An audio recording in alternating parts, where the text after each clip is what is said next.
JJ's the best.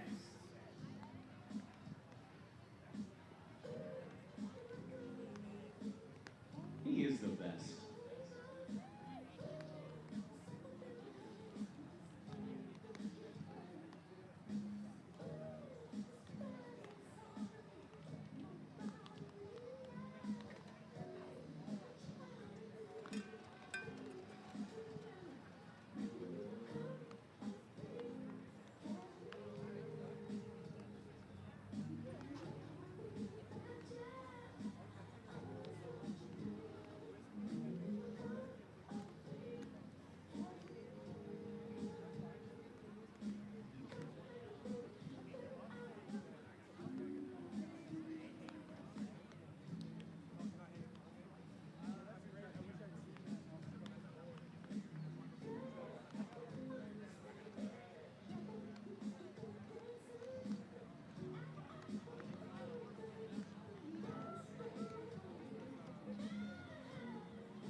Make some noise for Dylan T.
pretty sweet.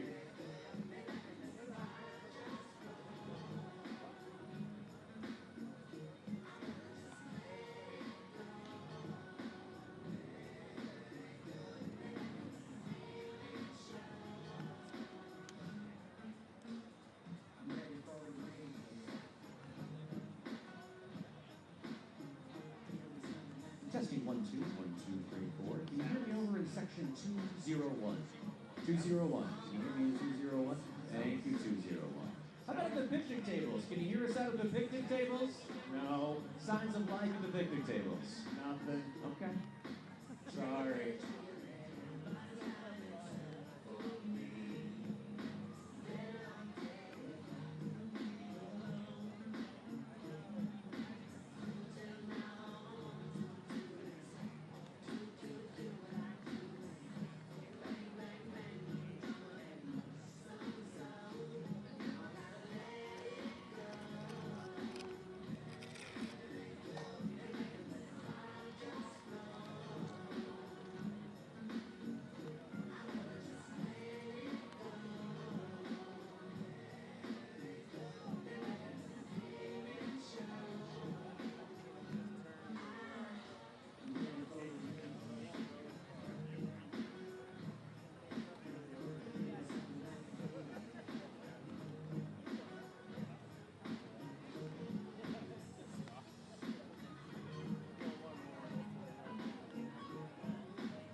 Hello everybody, and welcome to what we call the Portland Pickles pregame show. To all of you who are tuning in to us, it's brought to you by Coin 6, so thank you, Coin 6. There's a lot to talk about today. Mike Chex is on my right, Jim Hopple is on my left, and I'm going to step out of the way here. So right on. All right. Well, welcome in, Hops. Good to have you back. Thank you. Good news is you've made it more than halfway through this 7-game homestand. Bad news is so far the team 1-3 through 4 games.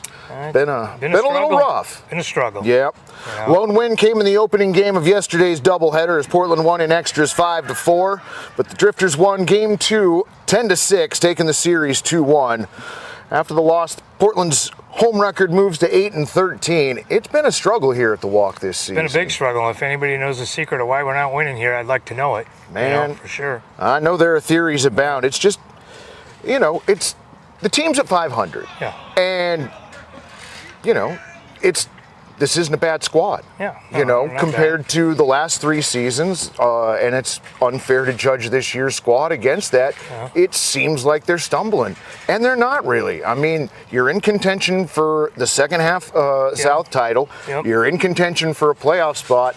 There are years we would have killed for this. Yeah, absolutely. But, you know, like you said, the last 3 years it was easy. We had really, really good teams, and you know, we struggle on the mound sometimes. When you give up cricket numbers, it's hard to come back, you know, and we gave up a 4 spot and a 6 spot. So pretty tough to be able to run your offense at all when you're down by that much, you know. Right, because it puts pressure on the hitters, absolutely. And, you know, it's the toughest when you give up a crooked number there in the top of the first inning, and you don't get a single at bat without feeling the pressure. Exactly. Already. Oh yeah, no, they're feeling it when they're up there. There's no doubt about that. And like I said, you know, if we don't give up the 4, we can run our offense and get a couple guys on, bend them over, hopefully get a fly ball or something through the infield, score us a run or 2, and keep us in the game closer. But it just didn't happen the other day. Just couldn't do it. Well, and you know, it's one of those things that can be compounding. Yeah. So, all right, you accidentally do give up 2 or 3 runs in the first inning. There's sometimes that normally wouldn't be a big deal, but when you're here and you're in front of 4,000 people or so, like that just makes that pressure that much more. Tougher. Yeah, absolutely. They feel in the dugout, no doubt, in the bullpen. They can feel a little bit, but you know, they got to be able to deal with that stuff, and we've dealt with it for years here, and we just haven't been able to do it that much this year. You know. Well, this would be a heck of a time for them to start to come together. After yesterday, the Pickles still have a 1.5 game lead on Yakima Valley for the West Coast League South 4 seed, and are only a 1.5 game behind the Sweets for the second half pennant. This isn't a bad spot to be in. No. Corvallis, though, a game in front of us, and just behind us, Corvallis 2 games back. I mean, this has been some of the most competitive we've seen the West Coast League South in a while. Absolutely. You know, and when I say competitive, or you say competitive, it's the teams aren't as good as they've been in the last few years. None of them. You know, us included. You know, Corvallis hasn't been, Yakima hasn't been. Richfield started off great, and then all of a sudden, you know, they lose players, and this happens, and then they struggle the second half. And so it's a different league this year. We've talked about that before. But we've got enough talent over there that they should be winning games. There's no doubt. That's true. Tough road going forward. Walla Walla here for 3 this weekend. Then we get a day off. Then you all start a 6-game road trip, 3 in Bend, 3 in Walla Walla, and then Yakima Valley here for 3 more, and we're done. It is, we're up against it. Yeah, exactly. Like I said, hopefully we can do some things in the next 3 days here before we go on the road, and I know we're playing better on the road, but I don't know why. But we got to take care of business here right now. Well, you know, 6-game road trip, team playing well on the road. It's a possible recipe for getting hot at the right time and then finding yourselves in the playoffs. Absolutely. And that's what we talk about every day with these guys is just keep yourself in the playoff picture. Don't keep going backwards, you know. Got to win some games, stay there. We have a little bit of a cushion and keep that cushion for as long as we can and make sure we get in the top 4. Well, you know, we want that 1 seed in the South, second half, but we just got to play better than we have, and hopefully we can get that spirit, get there. It's still there for the taking. Yeah, absolutely. Logan Mossman on the bump tonight? He is. All right. Logan's on today, and, I like him on the mound, and hopefully get some, 5 innings out of him, hopefully, that are going to be competitive and get in the bullpen and see what we can do. That's Score right. some runs and go from there. I was hoping to say we were going to get 5 out of him. Absolutely. That'd be great. I'm hoping. Any new faces to look for this weekend? No, Okay, not this weekend. Not yet. We're working on a couple guys trying to get him in here, but haven't confirmed anything yet, but we're still working on it. I heard Mags was looking at a few for you, so we'll see how that transpires, and we'll keep you all up to date. That's right. Well, Ron, did you have anything you wanted to add on Prince Night here at Walker Stadium? Prince Night. At least we're not going to see any purple rain out of these guys. We will not, but apparently we do have raspberry sorbet, so that should be perfect. The kind you find in a secondhand store? Absolutely. There we go. All right, well, I've got nothing left but go Pickles!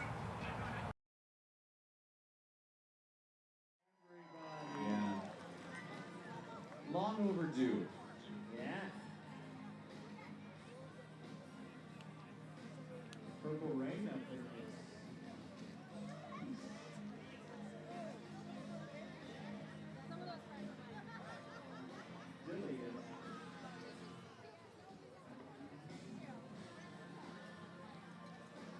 Well, hello once again, baseball fans and addicts, wherever you may be. It's time for Pickles Baseball. Tonight, your Portland Pickles play host to the Walla Walla Sweets in the first game of a huge weekend series here at Walker Stadium. I'm Mike Chex, and I'm working alongside Gary, Nate, Aiden, Vig, Carson, Rory, Micah, and Gavin high atop the party deck in the press box.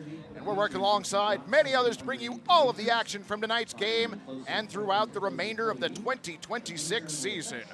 Also joining us tonight in the broadcast booth, the voice of the Walla Walla Sweets, Brad Whitman. Portland split yesterday's doubleheader with Springfield, but that did give the Drifters the series 2-1. That's all in the rear view now, though, as the Pickles turn their attention to the West Coast South leading Sweets. Walla Walla wanders into the walk with the best record in the West Coast League South overall and in the second half. So huge playoff implications this series. Friends, it's Prince Night on this Rockin' the Walk Friday presented by Rivermark Community Credit Union. There is no purple rain in the forecast tonight, though there is raspberry sorbet for those interested. The Quick and Easy boys are in the house to supply the tunes, and friends, we are gonna party like it's 1999. It's also the West Coast League Game of the Week, so a special welcome to everyone joining us on that platform. Y'all are in for a treat. You know, I thought we were going to have enough stuff to cover the umpire meeting. We didn't. Unsurprising. Well, prematurely, without further ado, we'll send it down to Tua Walker Stadium's favorite, public address announcer Joe Simons and comedic superstar Jeremiah Coughlin for tonight's starting lineups in a couple minutes.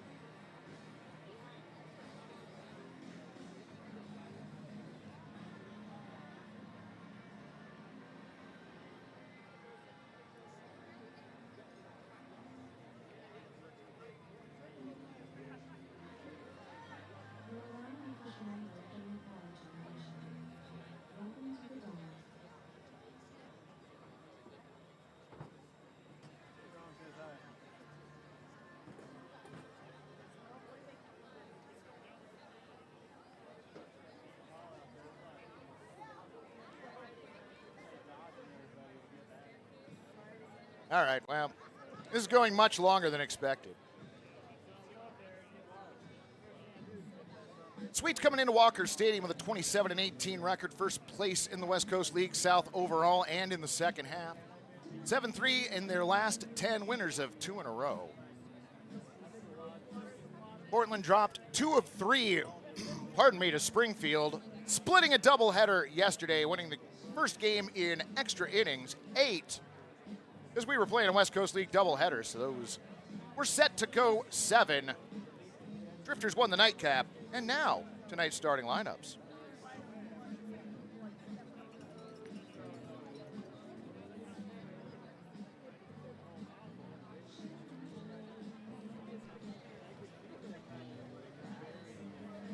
It's now time to meet the starters for tonight's game. First for the Walla Walla Sweets. Leading off, first baseman number 17, Peyton Knowles. Batting second, third baseman number 31, Trevor T. Batting third, second baseman number 44, Gage Reeser. Batting cleanup for the Sweets, center fielder number 21, Sam Kane. Batting fifth, designated hitter number 34, Royce Hale. Batting sixth, left fielder number 14, Gaines Hassan. Batting seventh, right fielder number 4, Gunnar Gell.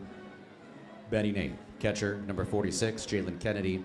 Batting ninth for the Sweets, shortstop number 1, Austin Owens. Starting on the mound is number 55, Trevor Stowe. The Sweets are coached by Henry Carson, Brandon Cabrera, Corey Keir, and managed by Leo Rivera. Walker Stadium. Are you ready to meet your Portland Pickles? Leading off tonight and patrolling center field from UC Davis, number 11, Kai Molt. Batting second and playing left field from University of Portland, number 12, Cody Niedowitz. Batting third is the shortstop from UC Davis, number 55, Elijah McNeil. Woo. Batting cleanup and playing first from University of South Alabama, number 29, M.D. Connor. Woo. Batting fifth, the designated hitter, number 18, Braden Reese. Woo. Batting sixth, on the hot corner from Lewis Clark State, number 4, Grafton Sturrow. Batting seventh and playing right field from Wichita State U, number 50, Caleb Duncan. Batting eighth is your man behind the plate from St. Mary's, number 89, Braden Gutierrez. Batting ninth and playing second from St. Mary's, number 70, Brady McKay. Woo. Starting on the mound for your Portland Pickles from UC Davis, number 33, Logan Mosman. Your Pickles are coached by Caleb Miller, Noah Juarez, and Bryce Foster, The manager of the Portland Pickles is Jim Hopple. All right, friends, those are tonight's starting lineups. We'll be back with the first pitch in just a few moments. It's time for performance.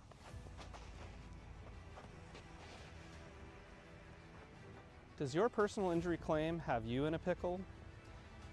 Lost wages, mounting medical bills, pain and suffering? If so, don't take on the insurance company alone. Give Northwest Trial Law, the law offices of Devin Robinson, a call. Coin 6 is all about keeping you informed. Now, the all-new Coin Plus streaming app is your way of staying more connected than ever. Watch live newscasts. Why the governor today held a news conference. Or the stories you want to see on demand, anytime. Just go to the channel store and search Coin Plus. We've got you covered. It is fantastic. The Coin Plus app is free on Roku, Amazon Fire TV, and Apple TV.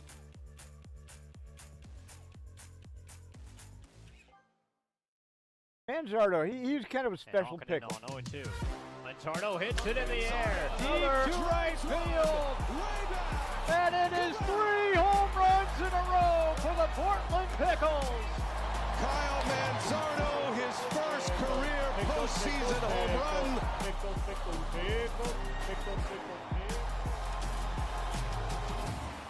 I love summer baseball. It was a good time to, go get some at-bats, meet new teammates that turn into friends. I mean, just being around the guys, Mags, all the coaches, guys at different schools and stuff. I had a great experience in Portland in general. Super fun, super valuable.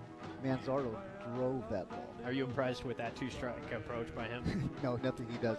It surprises me. He's a really good baseball player. When I think of Manzo, I just think of a guy who's a credit to his family. Always respectful, always polite, quiet, but still a good sense of humor, right? So he was always fun to be around because you always knew what you were going to get from him. He was going to give you an honest day's work. It's always special when you're around a coach that, you can tell cares for his players on a personal level, like outside of just baseball. Learned a lot from him. Just an amazing first baseman. Defensively, offensively, hit bombs, hit doubles, but he just was a great teammate too. Walker Stadium, that's definitely a one-of-one environment, man. Great fans. Never played anywhere else quite like it. I just hope Portland stays weird and keeps supporting Pickles baseball and supporting baseball as a whole, in their very unique way.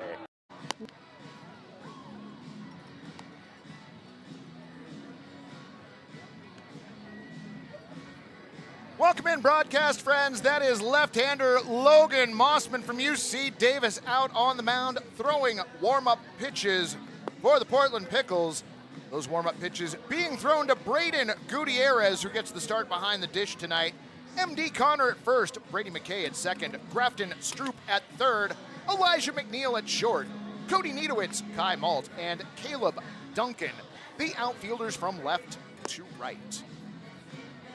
And for the visiting Sweets of Walla Walla, it's going to be Peyton Knowles leading it off.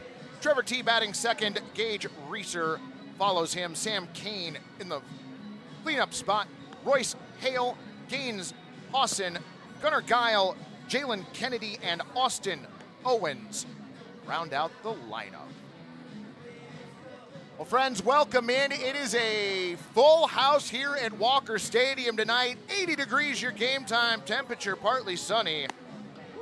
A 3.3 mile an hour wind out of the east, or so I am told. Lights already on here at Walker Stadium. The sun hanging over the trees out in left field, casting shadows that covered nearly the entirety of the outfield and are working their way across the diamond. Pitcher's mound already in shadows. The batter's circle, however, not at all to start tonight's ball game. Jacob Fisher, your home plate umpire. Clayton Kellogg, the umpire in the field. Welcome into everybody watching on the West Coast League app for the West Coast League Game of the Week.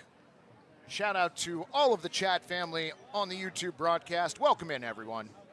Thank you so much for making us a part of your Friday evening. Over under for tonight's game set at 3 hours and 13 minutes. Finally got a majority of the press box to take the under. Mossman's first pitch of tonight's ball game low at 7:17 p.m. and we are underway. Prince night here at the ballpark on this Rock and the Walk Friday, and man, the number of folks here in purple is outstanding.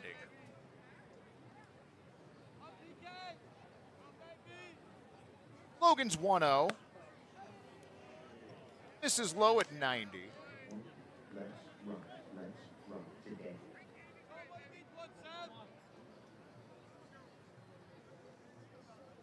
Knowles in the left-handed batter's box, looking right into the sun.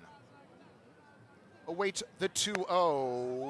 Low and outside, ball 3.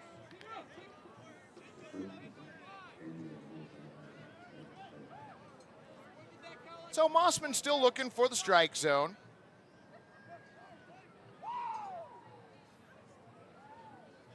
Asks Gutierrez to run through the signs once again. Now with the 3-0. That one a called strike at 90. 3-1.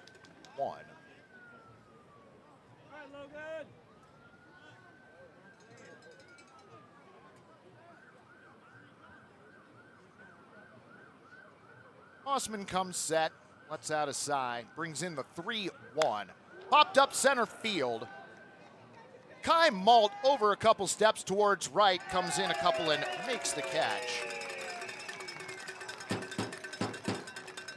F8 the put out of Peyton Knowles. One down for the Sweets, now to bring up third baseman Trevor T. Third baseman number 31, Trevor T.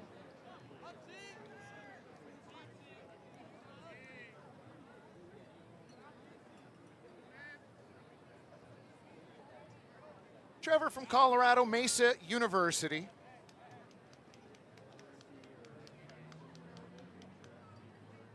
Waits the first pitch from Mossman. Knocks it over towards third. Nice glove by Grafton. Stroop throws on the run in time. 5-3.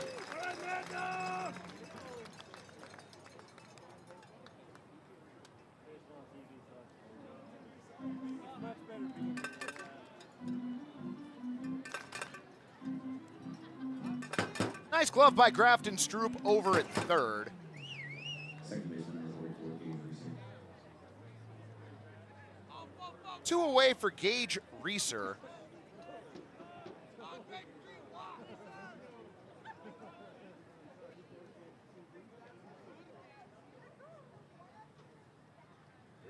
Mossman deals. The pitch low, little inside at 91, ball 1.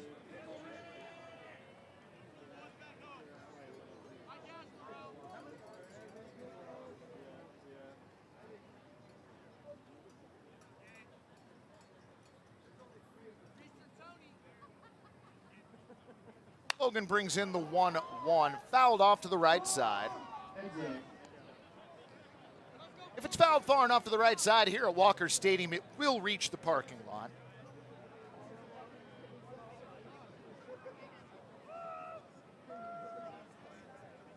One and one the count on Reeser.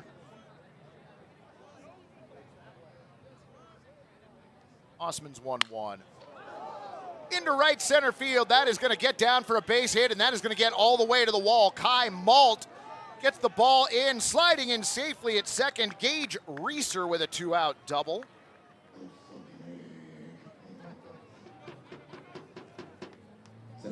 So the Sweets get their first base runner.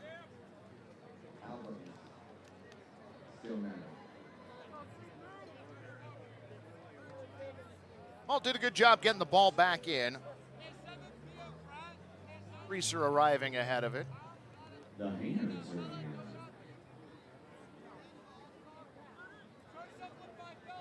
Center fielder Sam Kane.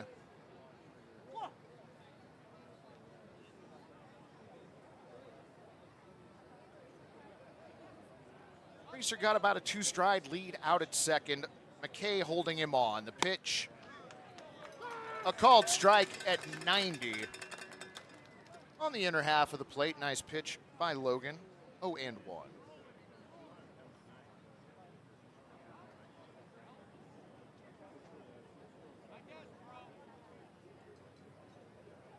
Mossman checks back at second. Settles down, brings in the 0-1. Well outside. Ball glances off of Gutierrez's glove all the way to the backstop. Wild pitch moves Reeser down to third.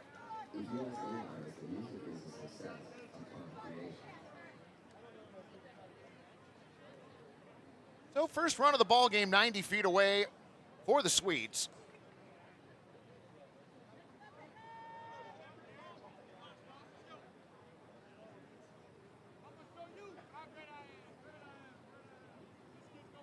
Kane at the very back of the right-handed batter's box, closed stance. Logan's 1-1. Bouncer back up the middle, gonna be fielded by Elijah. Double clutch throw to first, in time. 6-3 gets Sam Kane. Nice play by McNeil, saves the run. No runs, one hit, no errors, and no runners left. To the bottom of the first we go, scoreless at Walker Stadium. Need a portable restroom? Choose Willie Make It. We provide superior portable restrooms with unmatched customer service. Give our friendly office staff a call and set up your rental today. Need a portable restroom? Choose Willie Make It. We provide superior portable restrooms with unmatched customer service. Our unique pressure washing and hospital-grade disinfectant process eliminates 86% more mold and bacteria than traditional methods. From small events to large construction, our trained technicians and friendly staff ensure a pleasant and successful rental experience. Give our friendly office staff a call and set up your rental today. Willie Make It, clean, reliable, and committed to your needs.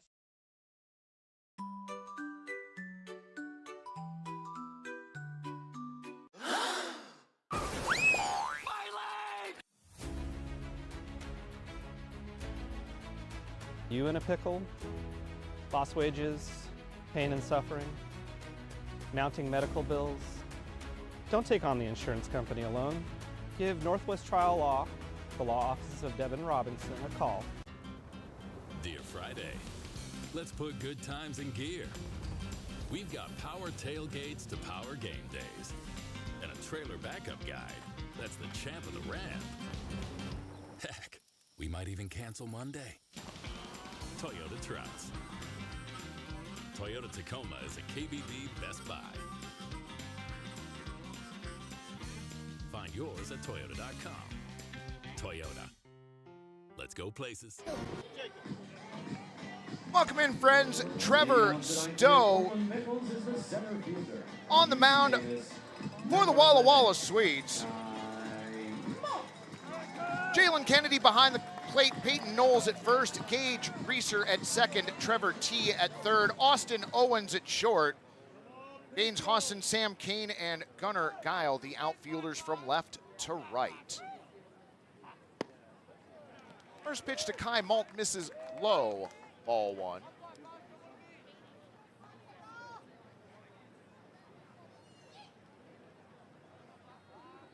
Stowe stares in, comes set. Is 1-0. Nice frame job by Kennedy. Evens the count at 1-1.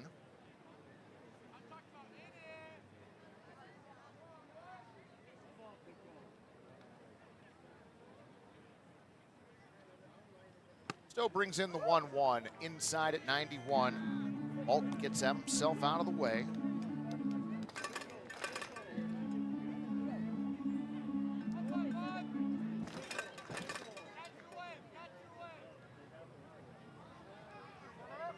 Kai, a wide open stance in the right-handed batter's box, awaits the 2-1, fouls that off of Jalen Kennedy. 2-2.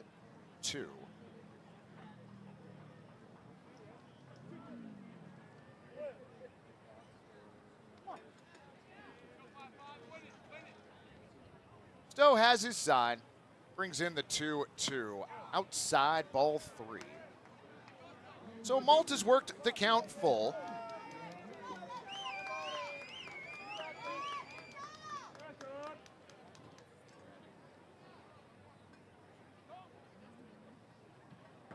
Stowe brings in the payoff pitch. Knocked to the left side and through for a base hit. Kai Malt grounds one into left field between Owens and T. Leadoff single for the Pickles center fielder.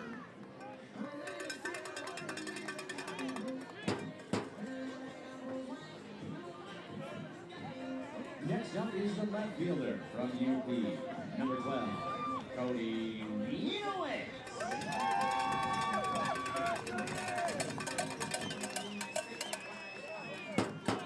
Cody Nealowitz to the plate.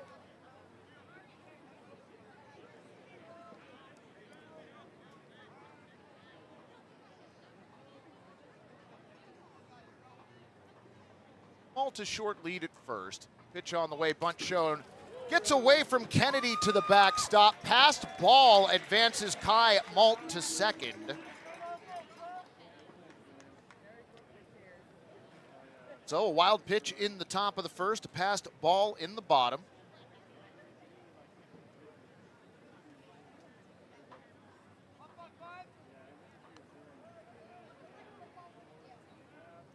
Look back at second. 1-0 on its way. Borderline pitch. Trevor Stowe gets the call. 1-1.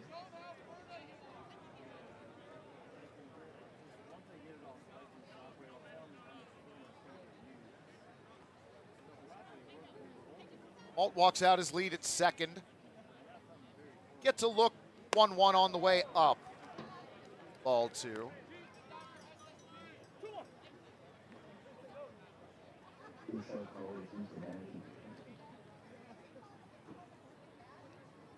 Nealowitz at the ready. Stowe stares in at Kennedy. Now comes set. Checks second. Is 2-1. Knock foul left side. Looking. So the count 2-2 on Cody. Elijah McNeil on deck.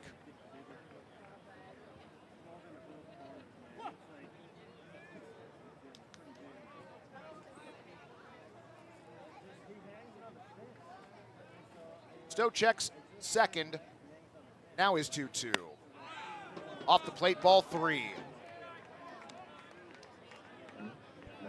So Stowe worked the count full against Kai Malt. Cody Nealowitz works the count full now.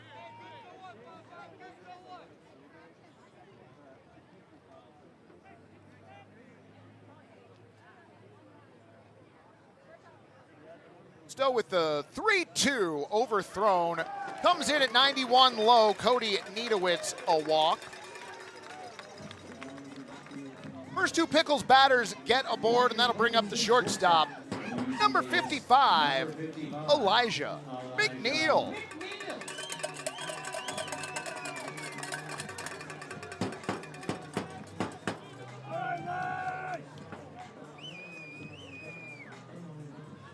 Shadows from the left field tree starting to take over the batter's circle as McNeil stands in. Look back at second. Pitch on the way.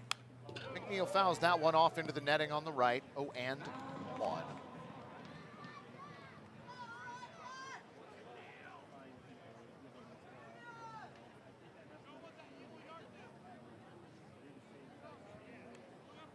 Elijah steps back into the right-handed batter circle.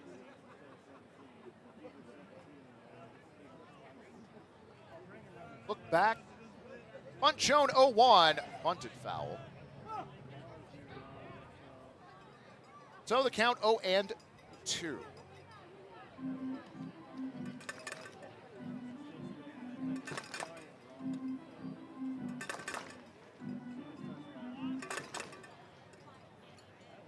McNeil batting .274 coming into tonight's game. Behind in the count 0-2. Stowe brings it in low and outside at 78.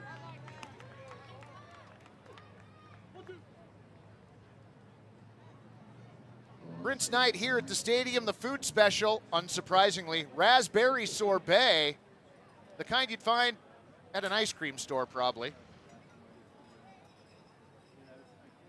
Look back. 1-2. Check swing did not go. Jacob Fisher steps out from behind the plate and asks Clayton Kellogg, the field umpire. Did not go.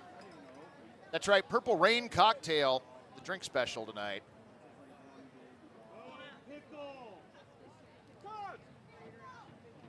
So timeout called. Pitch clock warning.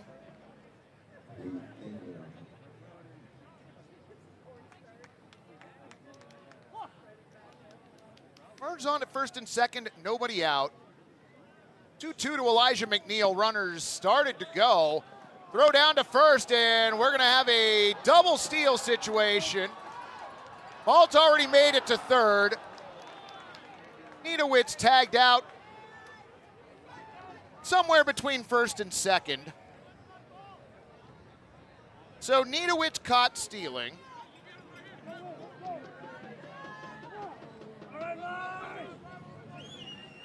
Was that really 2-3-4, Gary? All right.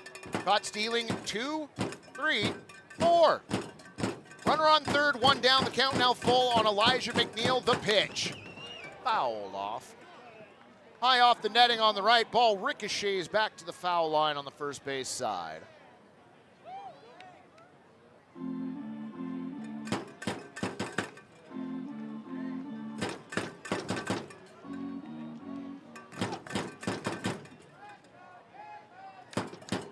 McNeil ready. Stowe's payoff pitch. Check swing outside. Ball 4. An appeal, no. So McNeil did not go around. He works a walk. Second walk issued by Trevor Stowe. Runners now on the corners, one down. The first baseman from University of South Alabama, number 29, M.D. Connor.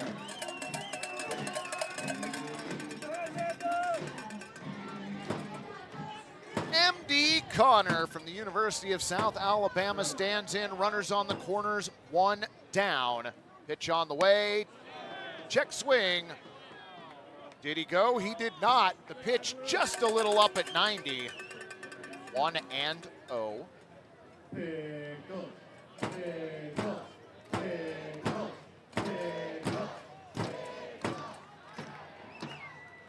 Throw over to first, but McNeil back safely.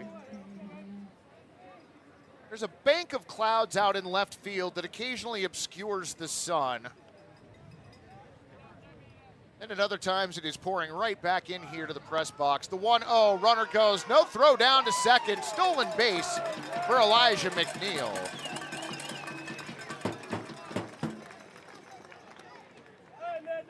Superman slide into second by McNeil. Runners now on at second and third, one down. 1-1 the count on MD. Pitch on the way, inside. 2-1. Let's go Pickles. Let's go Pickles. MD Connor, a bit of that left field sun in his eyes at the plate. The 2-1, back up the middle and just out of the way. Trevor Stowe, the ball into center field. 2 runs are gonna score. Raise those chairs.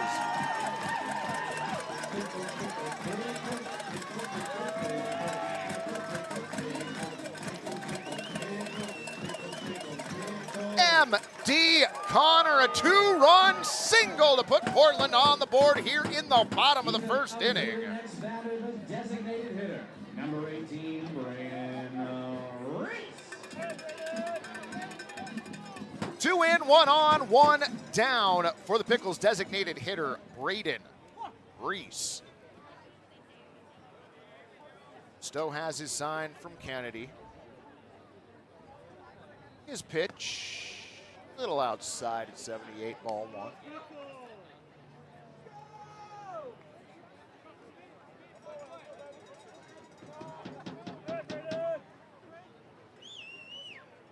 Practice cut for Reese as he stands back in. Reese now with the University of Washington, the 1-0 away.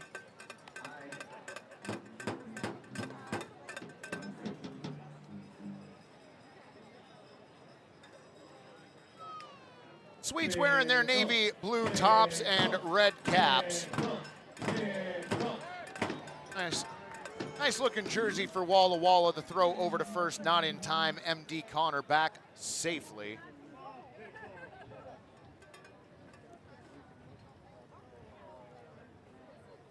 Reese knocks some of the dirt off his cleats as he steps back in. 2-0 on its way, leaving foul into the netting.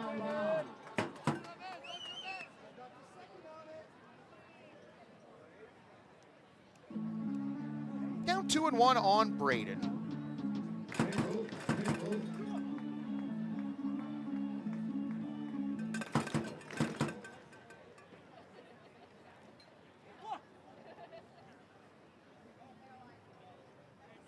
Stowe has his sign, comes set. Working from the first base side of the rubber, his pitch away. Started outside and finished there, 90 on the gun. 3-1 now the count.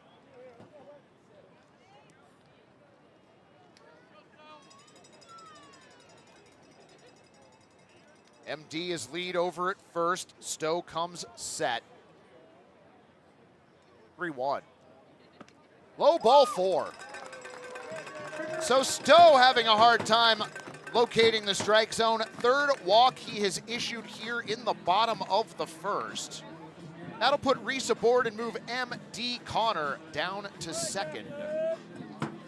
And it is going to be an early mound visit for the Walla Walla Sweets. Corey Keir out to have a conversation with Kennedy and Stowe.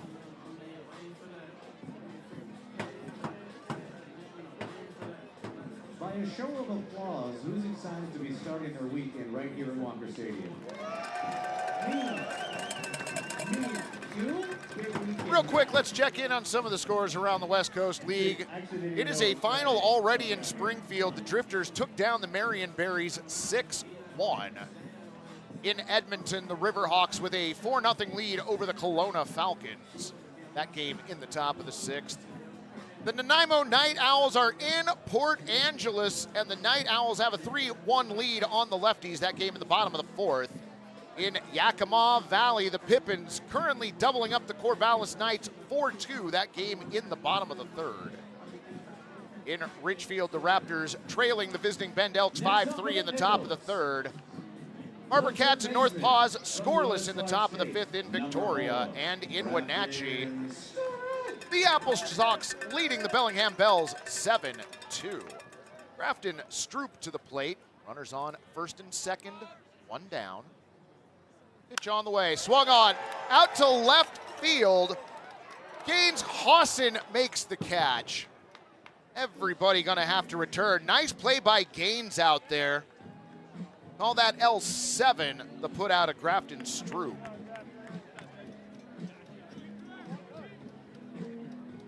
Walking to the plate is the right fielder from Wichita State, number 50, Caleb Duncan. So 2 away for right fielder Caleb Duncan.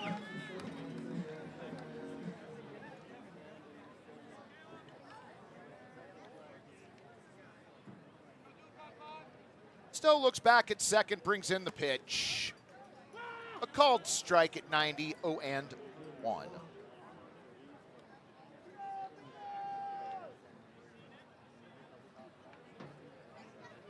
MD gets his lead out at second, being held on by Reeser. The pitch off speed, floats away at 78.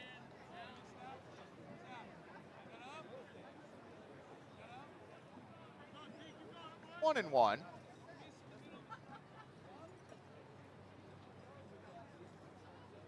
Still lets out a sigh, looks back at second before the 1-1. Out breaking ball low at 77.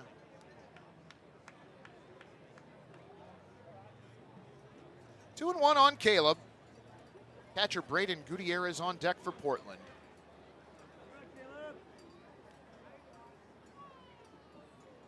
Stowe, a long stare back. Runners go. The 2-1 in the dirt. The throw down to third. Off the glove of third baseman Trevor Teeing into left field. They're going to send Connor home. The throw to the plate. Not in time. Raise those chairs.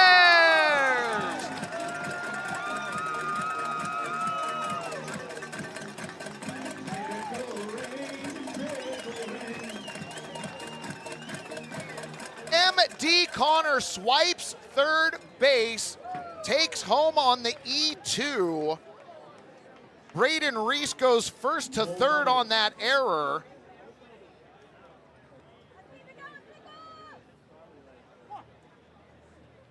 So the count 3-1 on Caleb Duncan now. The pitch popped up, coming back our direction. Hey, look up.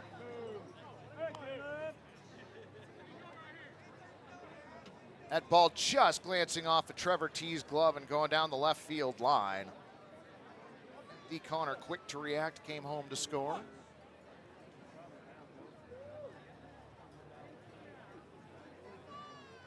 "3-2, misses ball 4. Up at 79, Caleb Duncan a walk. So Trevor Storr, that is his 4th free pass issued here in the bottom of the first. Next up is the catcher from St. Mary's, number 89, Brayden Gutierrez. So Gutierrez now with Reese at third, Duncan at first. Young man from Bakersfield, California, looks at the first pitch inside at 89, ball 1. Let's go Pickles! Let's go Pickles!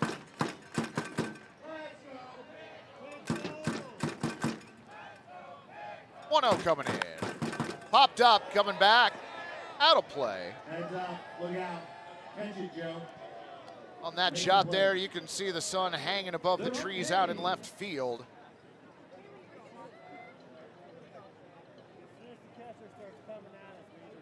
So we will reset. Now 1-1 on Gutierrez.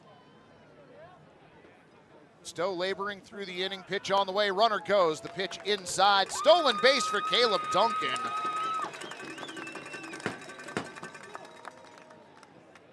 Gary, do you have a pitch count on Stowe? Nope, okay.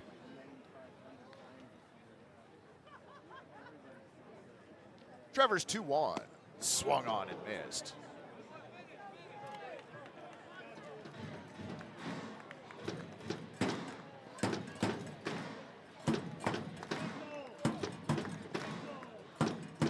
Two on Gutierrez. Runners get their leads. Stowe's pitch. Swung on and missed. Gutierrez down on strikes. First strikeout for Trevor Stowe. And the Sweets finally escaped the bottom of the first inning, but not before coughing up 3 runs on 2 base hits. 1 error and 2 runners left. We have finished 1 inning here at Walker Stadium, 3-0 Pickles. And she gon' let it slide through. All I gotta do is show her to the cashier. And she gon' let it slide through. I'm seeing that hoe out the water. I'm saying it came out the lake. Look at these diamonds, they water. I'm saying I don't wait for no on me and McCarter. She trying to be part of my schedule. I told her, hoe, come back tomorrow. I've been feeling myself all day. I told her, twin Carlito. Pisses all on my lips. You know I can't kiss no hoe. Outside, I'm rolling dice. I'm putting 2 pints on the floor. I was in Paris trying to catch a vibe. I ran the scene. Tattoos all on my face. You know you're not safe. I know killers all in the hay. They do what I say. Ho just text my phone. She wanna come by, but this not the place. I'm an alien off that Mali. I see stars, I see space. He want my swag. I got the whole world on 6s. You too late.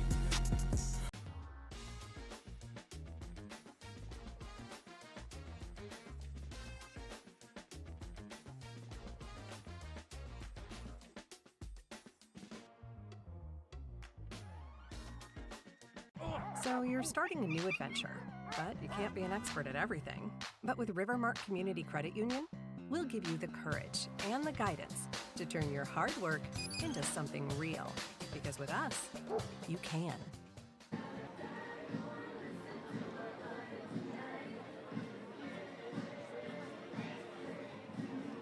The aforementioned sun that gets much discussion here at Walker Stadium.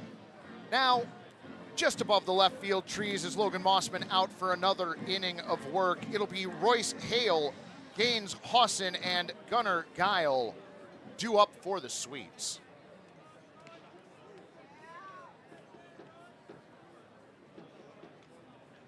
Beautiful Friday evening here at Walker Stadium. A great night for the West Coast League Game of the Week.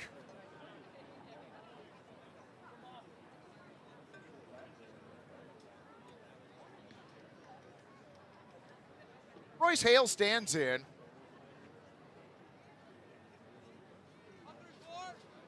Mossman's first pitch of the second inning. Called strike at 90. 0-1.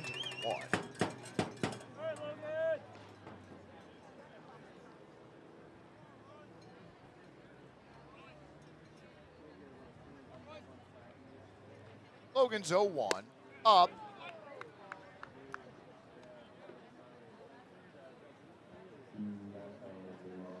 One and 1 the count on Royce.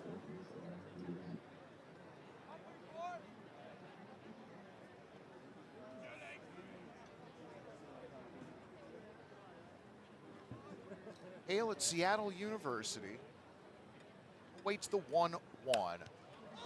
Fights that off. Foul on the left side.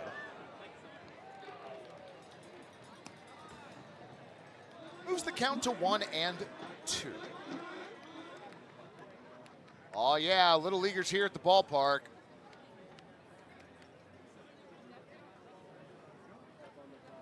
Hopefully up to some chaotic no good.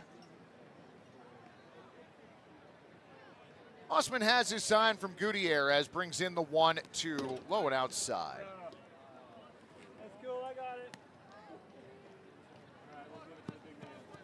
Debbie in the YouTube chat looking for the Pickles to defend those runs. 3 up, 3 down quickly.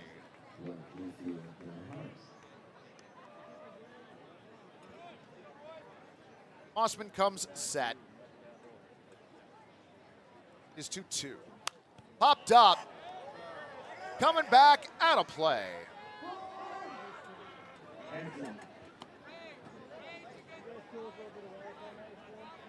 We are still waiting for a foul ball to hit the roof of the press box. Has not happened yet this season. Second favorite sound here at Walker Stadium next to the left tone pole.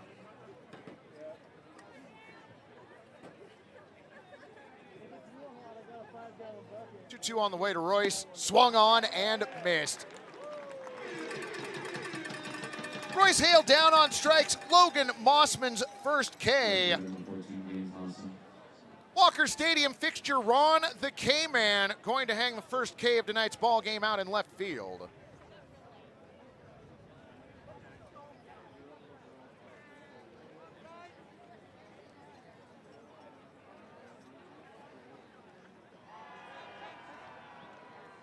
One away for Gaines Hawson.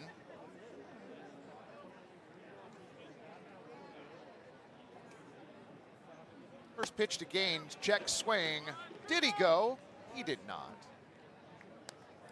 Pitch a tad bit up at 89. Ball 1.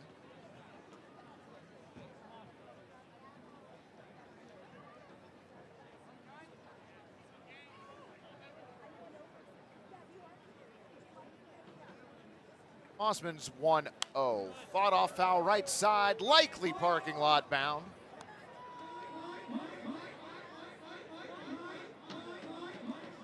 Trees do line the front row of the parking lot to at least provide a little bit of buffer against the foul balls. Folks still insist on parking in that front row regardless. Logan's 1-1. Swing and a miss. Austin went fishing on that one. That was 78, well below the zone.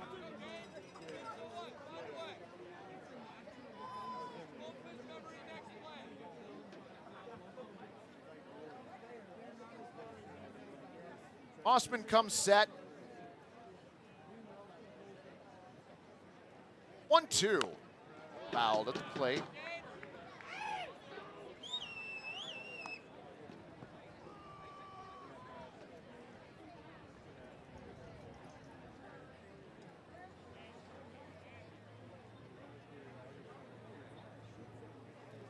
Gaines stands back in.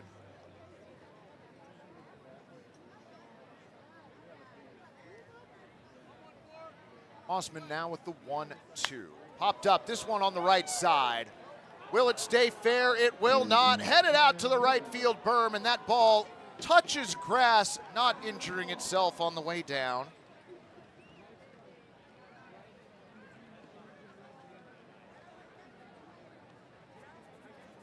So we'll reset and do it again. Another look out at the right field berm, which is packed tonight. You'll get a look at the left field berm later. It is also packed. That's because the stadium is packed. Austin stands back in behind in the count 1-2. Osman has his sign. Pitch on the way. That one knocked out to left center field, high in the air, going back on the ball, Kai Malt, and that is off the wall. Going to be played by Cody Niedowitz, a stand-up double for Gaines Hawson. Second double of the game for Walla Walla.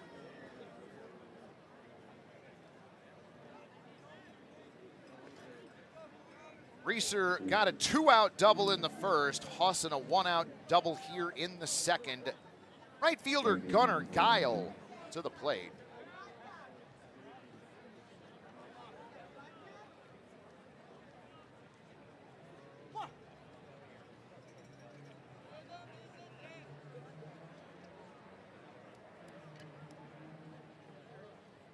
Logan looks back at second. His first pitch to Giles swung on and missed 0-1.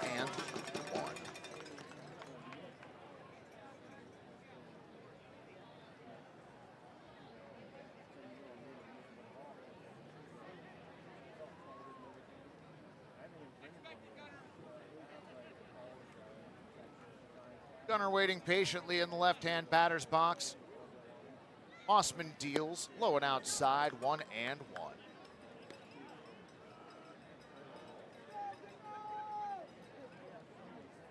Gunnar batting .256 on the season.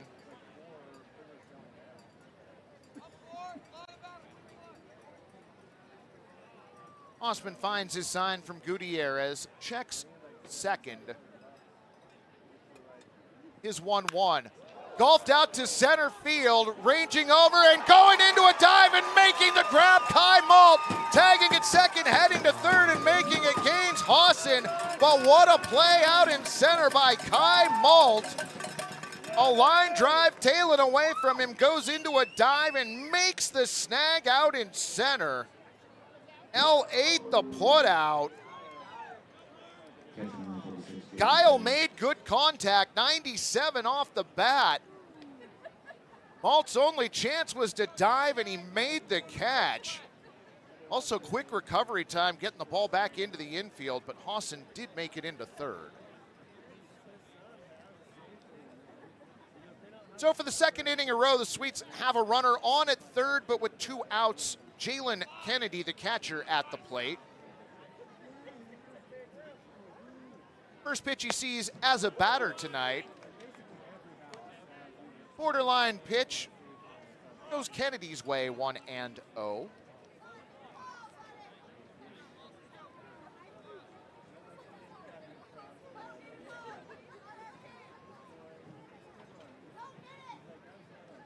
Brady McKay playing just on the edge of the outfield grass at second. The 1-0 inside at 90.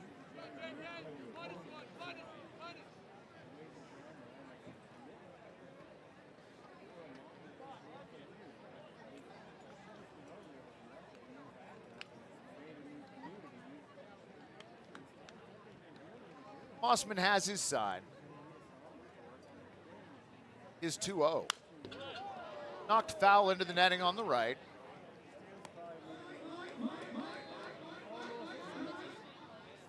Austin Owens in the on-deck circle retrieves the foul ball. Gaines Hawson on at third, walks out his lead. Jalen Kennedy at the plate. Osman ready. 2-1. Foul.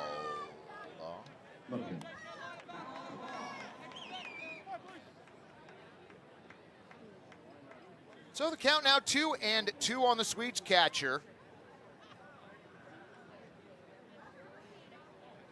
Mossman looking to get out of the inning.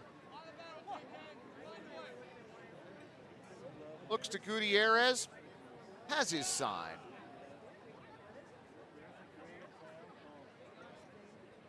2-2. Swung on and missed. Ball dropped. Throw down to first to complete the strikeout. 2-3 second strikeout for Logan Mossman, and that will do it for the Sweets here in the second inning. No runs, 1 hit, no errors, and 1 runner left on.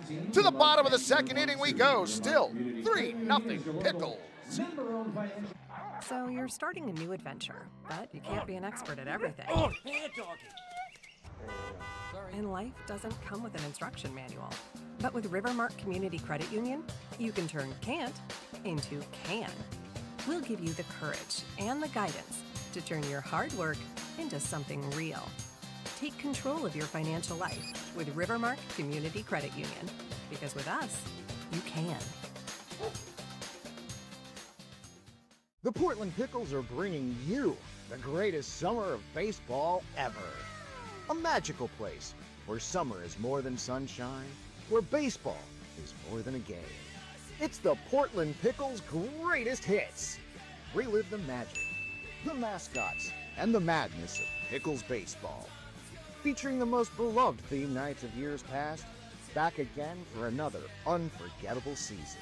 Don't miss timeless classics like Woof Wednesday, where every good boy is a VIP. What the dog? Celebrate bold expression with Dylan's Dry Grace, where the runway meets the diamond. Feel every moment on Emo Night. Vibe out on Grateful Dill Night with peace, love, and pickle-powered jams. Experience wild twists on fan favorites like 5-cent Beer Night and new theme nights like Twilight Night, destined to become a modern classic. Over 40 games, over 40 explosive and unforgettable.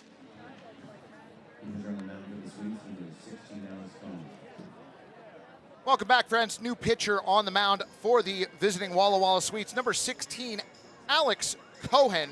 Alex takes over for Trevor Stowe, who goes 1 inning, gives up 2 hits, 3 runs. Those were earned. Walks 4, did not hit a batter, and struck out 1. Cohen, a right-handed pitcher from Sacramento State. From St. Mary's, number 70, get loud for Brady McKay. He'll be facing Brady McKay, Kai Malt, and Cody Niedowitz for Portland. Cohen's first pitch of the ball game, bunt shown, and bunted through a 90-mile-an-hour fastball above the zone. 0-1.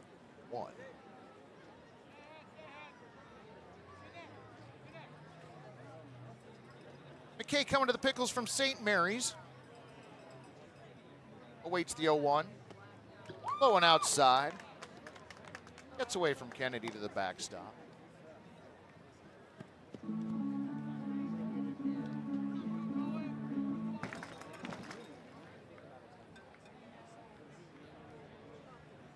Sun starting to recess just above the tips of the trees and left. The entire playing surface here at Walker Stadium covered in shadows. The 1-1 knocked to second, played on a few bounces by Gage Reeser.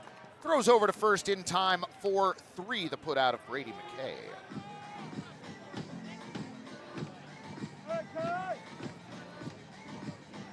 Next up. That concludes our first trip through the Pickles lineup. Back to the top we go. Center fielder Kai Malt.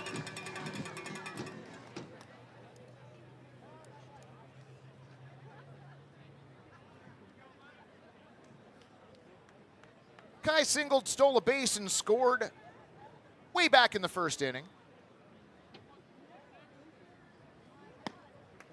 First pitch he sees from Alex Cohen away at 90, ball 1.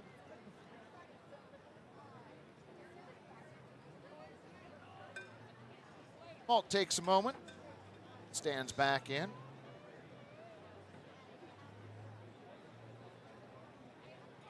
1-0. Into center field, well struck. Gonna hang up for a while though, and that's actually out to right in front of the championship banner. Hauled in by Gunnar Guile. F9. Thought that was a little closer to center field than it was. Number 12, Cody. Hung up there for a while. Kyle able to get to it. Well played out there by the Sweets right fielder. 2 away for Cody Niedowitz.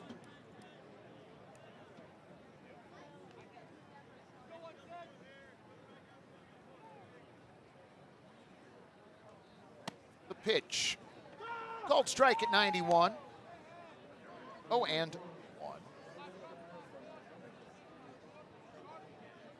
Niedowitz walked in the first, was caught stealing.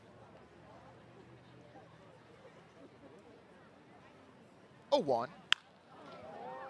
Knocked foul on the first base side, gets past the Sweets dugout. 0-2.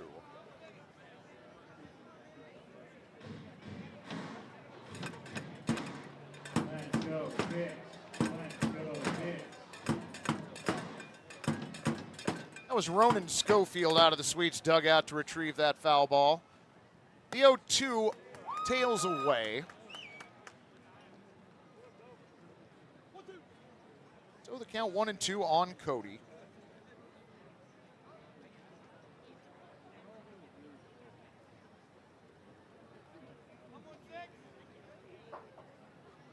Cohen brings in his 1-2. That one fought off foul to the left side. Hey, Washington.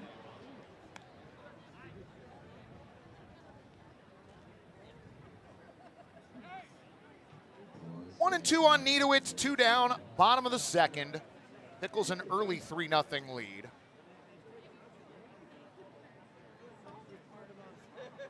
Cohen deals. Foul.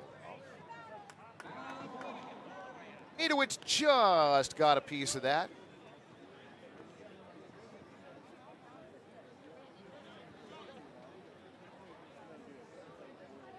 Wind shifting directions once again at the walk, as it often does.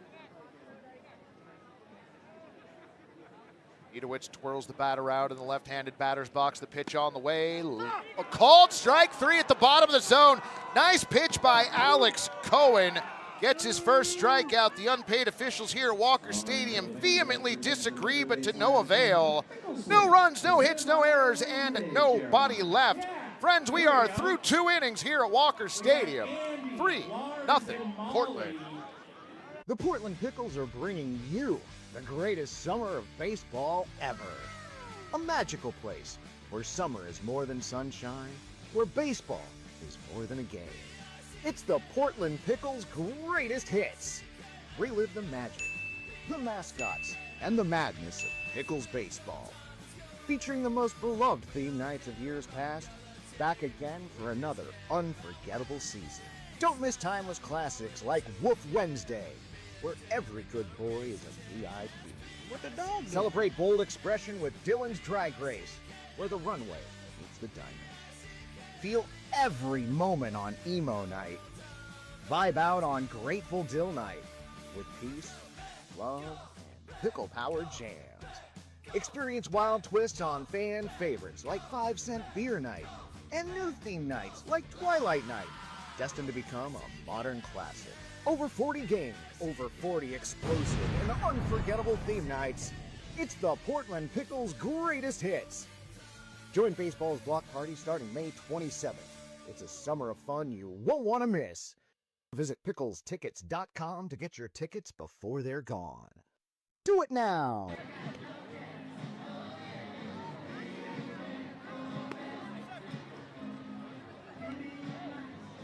Welcome back, broadcast friends. Let's take a quick look at the West Coast League hitting leaders. For Portland, Kai Malt leading the league in batting average, just a skosh below 400 at .396. Dmitry Susitko at .382 and Ethan Reynolds at .364. Sawyer Nelson, who we saw earlier with the Berries, 19 stolen bases. Cade Crawford leading the league with 25, also leads the league in home runs with 10. Have yourself a season, friend. Back here at Walker Stadium, the Pickles a 3-0 lead as we head to the top of the third. Austin Owens, Peyton Knowles, and Trevor T. for the Sweets.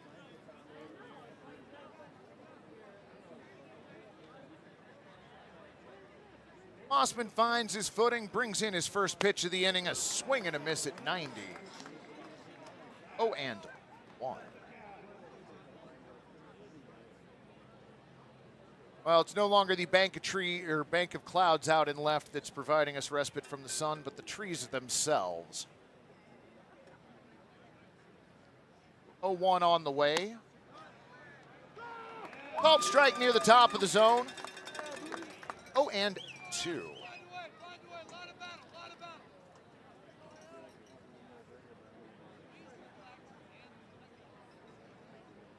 So the count 0-2 on Austin Owens.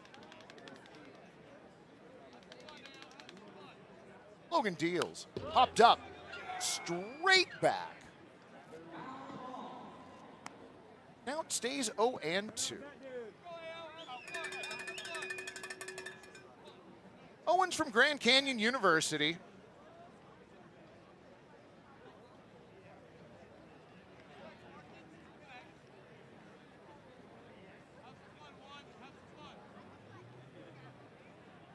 Logan has his sign. 0-2 coming in. Swung on and missed. 91 miles an hour, one of his fastest pitches of the evening. Austin Owens down on strikes and back-to-back strikeouts for Logan, his third. Back to the top of the Sweets lineup we go for first baseman Peyton Knowles.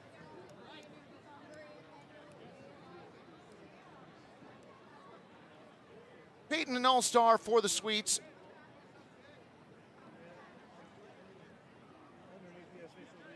Coming into tonight's game, batting just a skosh below 300. First pitch this at-bat misses low at 78, ball 1.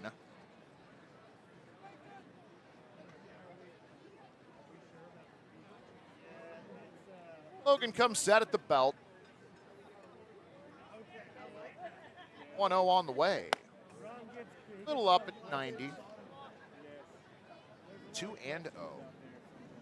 Logan walks off the backside of the mound, going to take a moment. Grabs the rosin bag as he gets ready to climb back up.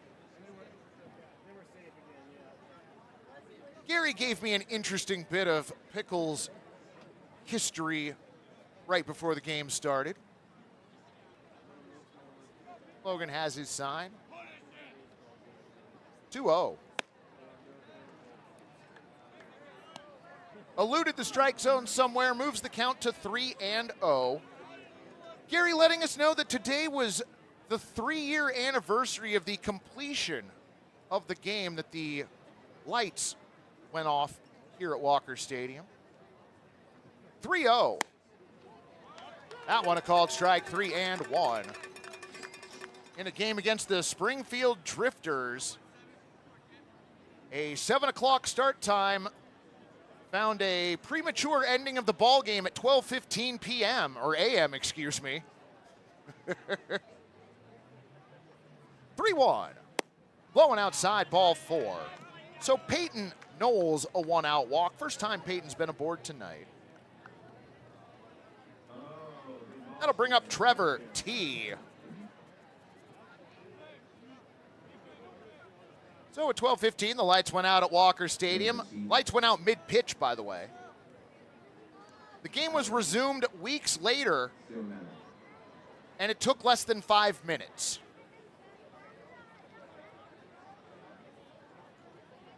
One on, one away for Trevor T. Mossman brings it into the plate outside, ball 1. Y'all should hold a brief moment of darkness in the 7th inning. Oh, Jack Ivey in the YouTube chat. Well done, friend. Peyton a short lead over at first, being held on by M.D. Connor. The 1-0 to the plate, in for a strike at 90. 1-1.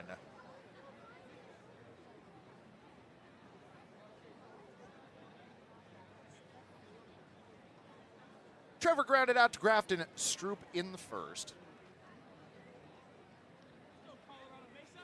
Awaits the 1-1, fouls it back. So the count now 1-2.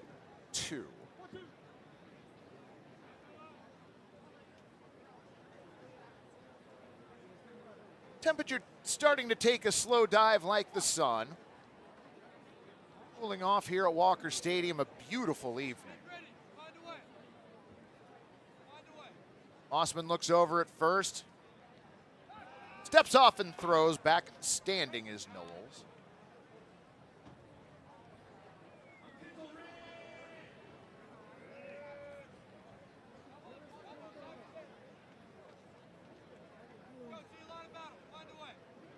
Pickles middle infielders looking for a double play.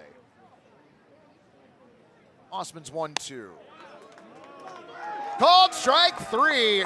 Delayed call. Trevor T down on strikes. 4th strikeout for Logan Mossman.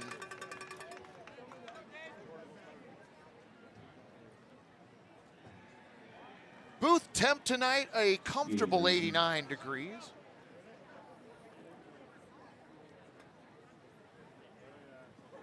Two away for Gage Reeser. Reeser doubled in the first. Made it all the way to third before the inning ended. Throw over to first, low. Nice grab by M.D. Connor at first. Knowles back standing.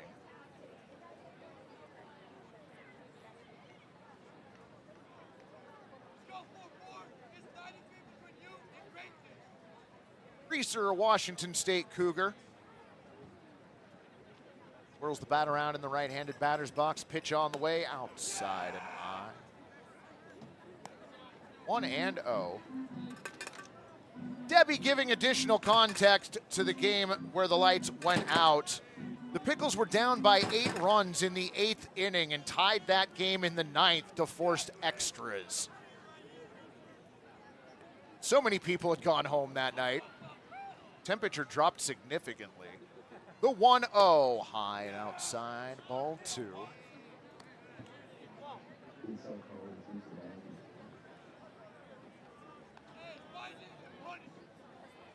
Knowles still over at first for the Sweets.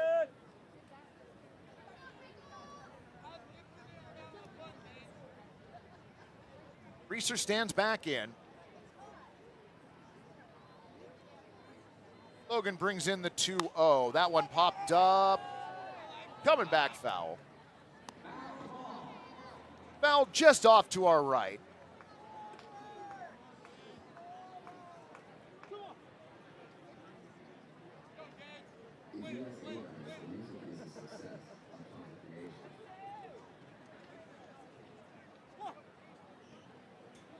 Reeser ready. 2-1. Rocketed foul on the right side.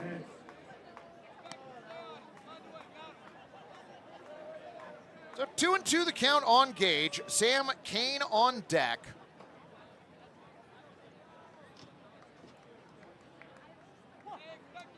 Knowles reestablishes his lead.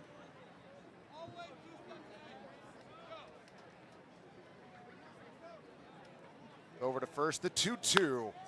High fly ball out to left field, and I don't think Walker's gonna hold it. Will it? Oh, it will. Wow, that died out in left field. Cody Niedowitz stuck with it. F7 the put out on a ball that just would not leave the walk. To the bottom of the third we go. Pickles lead 3-0.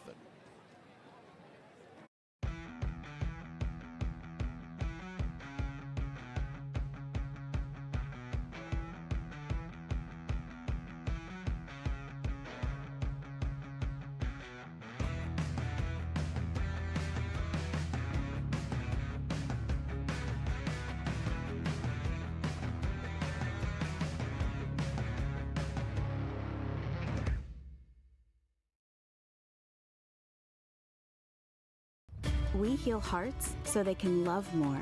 We heal bones so they can move more.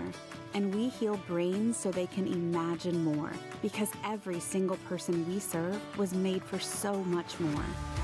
And we were made for a purpose such as this, to inspire health, wholeness, and hope, to help everyone we reach all the mores they were made for.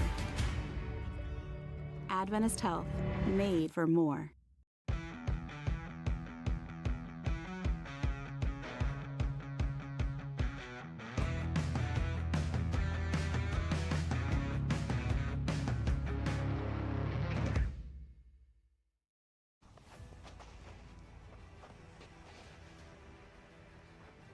Does your personal injury claim have you in a pickle? Lost wages, mount. Leading off the bottom of the third for your Portland Pickles is number 55.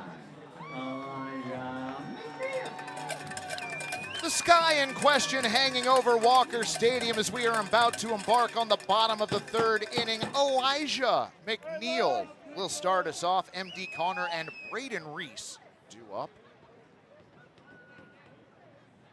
First pitch, bottom three. Curves in for a strike at 77. 0-1 on Elijah McNeil.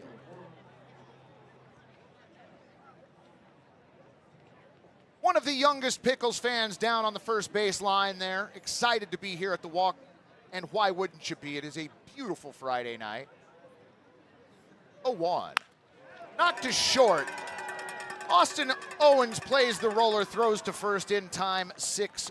McNeil retired by his counterpart.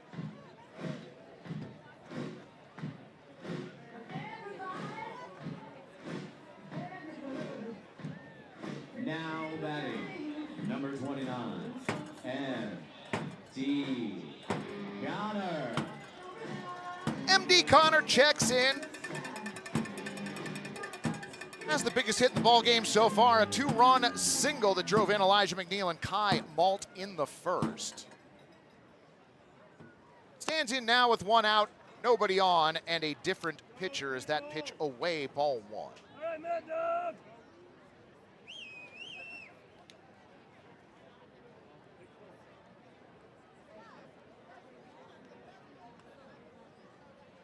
Cohen holds. Now his 1-0. Borderline pitch and a nice one at that. 88 on the gun. 1-1 the count.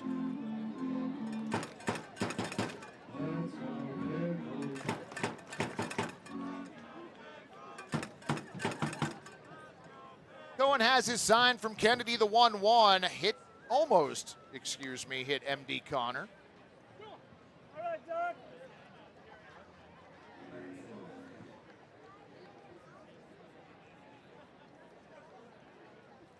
Connor stands back in. Ahead in the count, 2-1. The pitch. Blowing inside, ball 3. Now, Gary, were you about to say that hit him?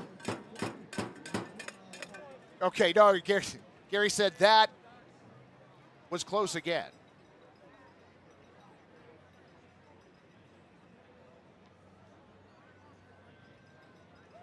Cohen's 3-1. Misses ball 4. MD Connor's second trip to first. This one more leisurely than the initial. Next up for the Pickles, number 18, Braden Reese.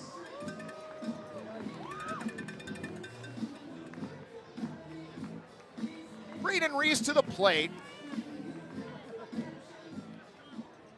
Pickles designated hitter batting .250 on the season. MD walks out a lead over at first. Pitch on the way. In there for a called strike at 88. 0-1.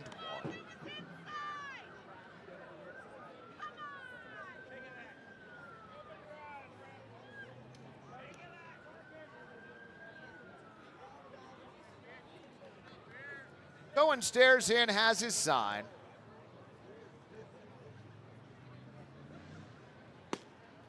Reese watches it sail in outside.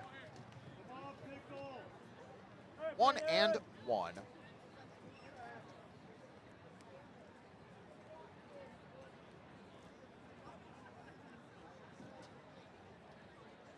About a stride and a half lead off of first is MD Connor.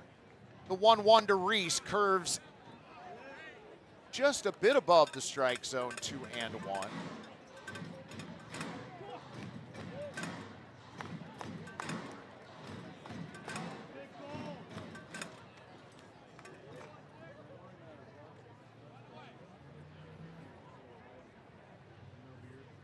Cohen holds his 2-1. Runner goes pitch. Smacked to short. Double clutch throw over to first in time. MD Connor was running, slides in safely to second. Fielder's choice erases Braden Reese at first.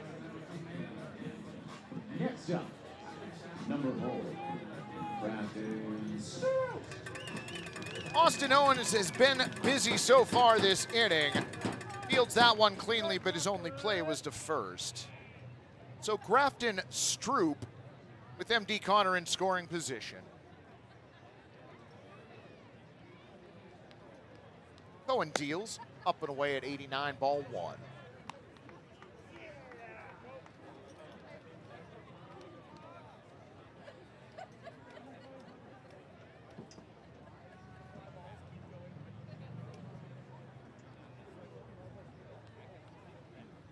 Look back to second from Cohen, his 1-0 now. Little bouncer on the right side, but foul. Trickles over to the Sweets dugout after bouncing through the Rivermark logo.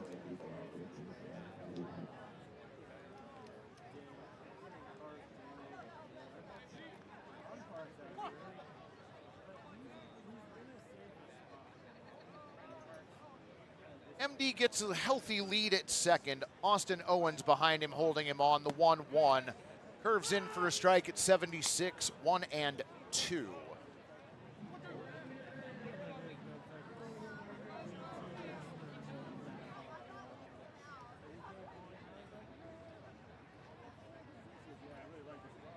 Stroop looking for something he can hit here behind in the count, 1-2. Pitch on the way, swung on, and fouled back. So we'll reset and do it again.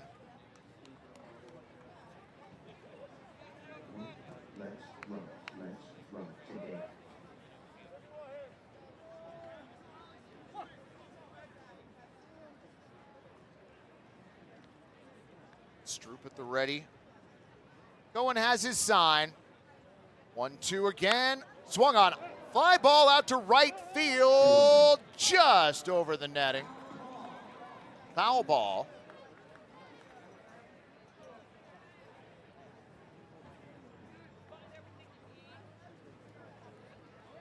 So MD Connor heads back to second.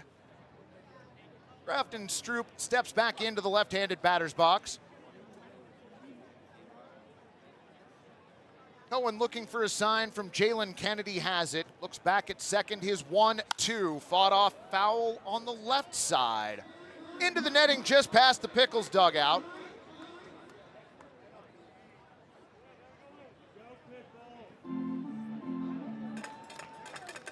Let's go Pickles. Let's go Pickles. Count still 1-2 on Grafton Stroop. Alex Cohen deals. Pitch just missing at 77. Good eye by Stroop. Per TrackMan, that pitch was off the plate. Good call by our home plate umpire, Jacob Fisher. So the count now 2-2. Stroop 0 for 1 tonight, lined out to Gaines Hawson out in left. 2-2 swung on and missed. Grafton Stroop down on strikes. Second strikeout for Alex Cohen, and that will do it for the Pickles in the third. No runs, no hits, no errors, and one runner left on. Fans, we have completed 1/3 of tonight's ball game. Your score, Pickles 3, Sweets nothing.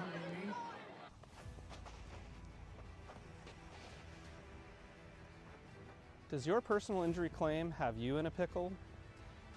Lost wages, mounting medical bills, pain and suffering? If so, don't take on the insurance company alone. Give Northwest Trial Law the law offices of Devin Robinson a call. Coin 6 is all about keeping you informed. Now, the all-new Coin Plus streaming app is your way of staying more connected than ever. Watch live newscasts. Why the governor today held a news conference. Or the stories you want to see on demand, anytime. Just go to the channel store and search Coin Plus. We've got you covered. It is fantastic. The Coin Plus app is free on Roku, Amazon Fire TV, and Apple TV.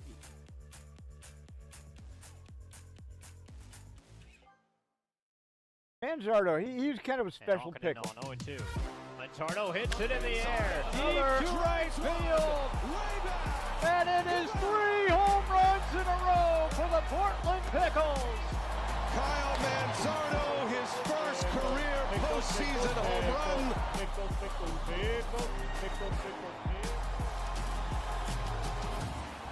I love summer baseball. It was a good time to, go get some at-bats, meet new teammates that turn into friends. I mean, just being around the guys, Mags, all the coaches, guys at different schools and stuff. I had a great experience in Portland in general. Super fun, super valuable. Manzardo.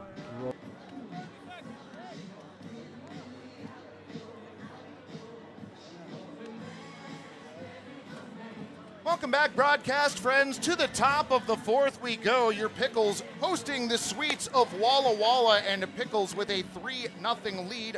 Logan Mossman still out on the mound. Sam Kane, Royce Hale, and Gaines Hawson due up for the Sweets. And fans, I am joined by Pickles owner Alan Miller in the press box with us. Alan, how you doing, friend?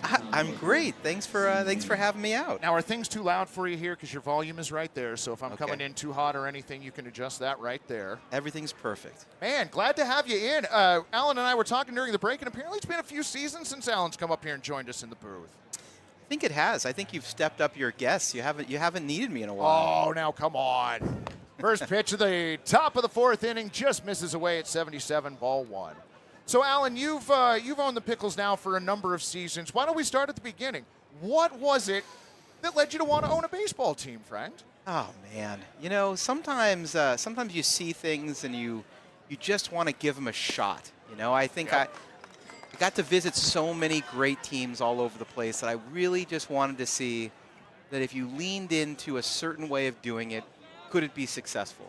And I just wanted to give it a shot and try it and see what would become of it. And this is many years later what's become of it. Well, friend, it has been quite the ride, and I'm glad I've been around to be a part of it. That pitch just missing up 2-1 on Kane. So, how long? This is a weird question. How long were you shopping for a baseball team? Like at what point were you like, I do want a baseball team, and then like, how much time was there before you were like, I would like a team, and oh God, I now have a team? Yeah, it's a really good question. I had this sort of epiphany at one point where I said, I really want to do this. And it was a long journey to get to a team. In fact, John and I met up, years before and really worked into how many opportunities there are out there and what could we try. And, we made offers on teams that didn't want us. Oh, wow. So this was not the first organization that y'all tried to get in on? It was not. And it's one of those things, I think, when you see it back in history and it was like, everything happened the way it was meant to happen. Like those teams were not meant to be. They were meant to hold out and wait and have this opportunity come up after the other ones had, why would we not have that happen? And so at the end of the day, sometimes when you just let it play out in the right place, we got lucky. Well, it's first pitch swung on and missed. Sam Kane worked a walk. Royce Hale at the plate offers at the first pitch he sees, comes up empty, 0-1. Well, it's kind of like what they say about real estate, that when you go to buy a house, the right house finds you, and it sounds like the right team eventually found you and John. And for those who may not be familiar, the John that Alan is referring to is former Seattle Seahawk John Ryan, as that pitch fouled away, 0-2. So were you all looking all over the country, or were you hoping to be here in the Northwest initially? Like, how did that go? We were. It's interesting because when you kind of look back on it, I was talking to Rob Nyer about this last night. I mean, this level of minor league baseball is really new. So when we're talking about 12 years ago, or the Pickles of 2016, like no one knew what collegiate wood bat was really. I mean, Swung on, stroked into right field. That is going to get down in front of Caleb Duncan. That'll advance Sam Kane to second. Royce Hale gets a single. So I think when we started and looked at this originally, it was kind of a wild card thing. Like, what is the? I mean, we knew about the Northwest League, we knew about minor league, we knew about affiliated, we knew about independent, but this level was new, and we had to kind of learn our way through it and see how great it was. But we were kind of ahead of the curve on college wood bat baseball. Well, you were definitely at the forefront, and so the Pickles started in the Great West League and then moved from there to the West Coast League. Did you purchase the organization? First pitch fouled away on the right side, 0-1. Did you come into ownership while the team was still part of the Great West League, or had they already made the transition? Yeah, no, we came in. It's interesting when you think about it and you looked at the original opportunity. And John and I remember we talked about this when we looked at it and was like, okay, we love Portland so much, and there's so much great opportunity to build this. But this league feels a little fly by night, and I'm not sure we trust this. Okay. And so once we got into it, we got to learn about it and figure out, are there better leagues? Are there other things happening? What's a good fit for where we want to go? And so we learned as we went along, and we saw an opportunity, and we were able to take it. So now, did Rob and the West Coast League come and approach y'all about joining them, or was it the other way around, or did you all come across each other at some point and just like, hey, we should discuss this further? Yeah, it was actually before Rob became the commissioner of the West Coast League. Bouncer on the left side, Nice. played on one hop down to second for one, the relay to first, in time, 5, 4, 3, double play. What a job by Grafton Stroop, Brady McKay, and M.D. Connor. That's great to see. Man, that was fun, wasn't it? Real good. Sam Kane does advance to third on the double play, but a nice job by the Pickles infield. Well, that cuts down a bit of the Sweets' threat now, doesn't it?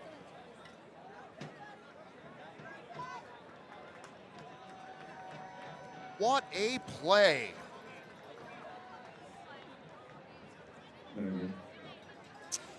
So to answer your question, when we were looking at the West Coast League, and those of us will remember kind of, we actually went in there and looked at the Gresham Grey Wolves and actually acquired that in an effort and a time to go into the West Coast League. At the time, we just transferred the membership from one we were into one into the other. And that's why we still have the Gresham Werewolves playing around here today. What an amazing story. Oh, that's spectacular. Yeah, and it's a little bit about keeping that tradition alive and keeping that alive, and there's history for that team, and we want to preserve it. We want to honor that, absolutely. Well, the West Coast League has definitely been an amazing opportunity. The 1-0 swung on, inside-out swing into left center field, and that is going to get down for a base hit. Coming in to score, Sam Kane. Into second, Gunnar Guile. RBI double for the Sweets, and they get on the board.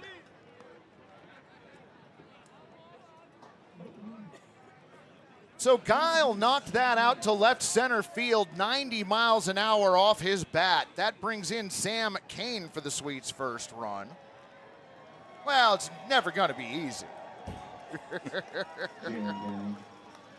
So Jalen Kennedy now with a runner on second. 2 down, 1 in.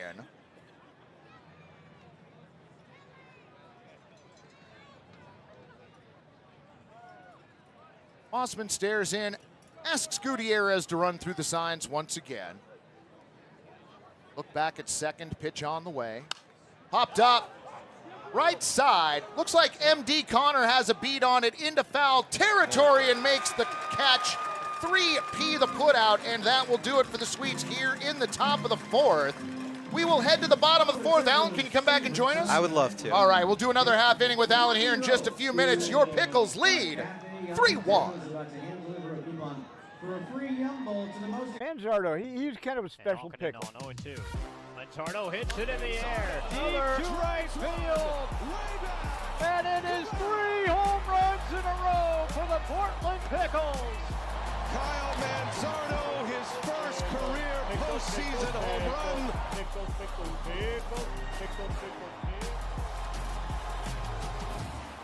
I I love summer baseball. It was a good time to, go get some at-bats, meet new teammates that turn into friends. I mean, just being around the guys, Mags, all the coaches, guys at different schools and stuff. I had a great experience in Portland in general. Super fun, super valuable. Manzardo drove that ball. Are you impressed with that two-strike approach by him? No, nothing he does. It surprises me. He's a really good baseball player. When I think of Manzo, I just think of a guy who's a credit to his family. Always respectful, always polite, quiet, but still a good sense of humor, right? So he was always fun to be around because you always knew what you were going to get from him. He was going to give you an honest day's work. It's always special when you're around a coach that, you can tell cares for his players on a personal level, like outside of just baseball. Learned a lot from him. Just an amazing first baseman. Defensively, offensively, hit bombs, hit doubles, but he just was a great teammate too.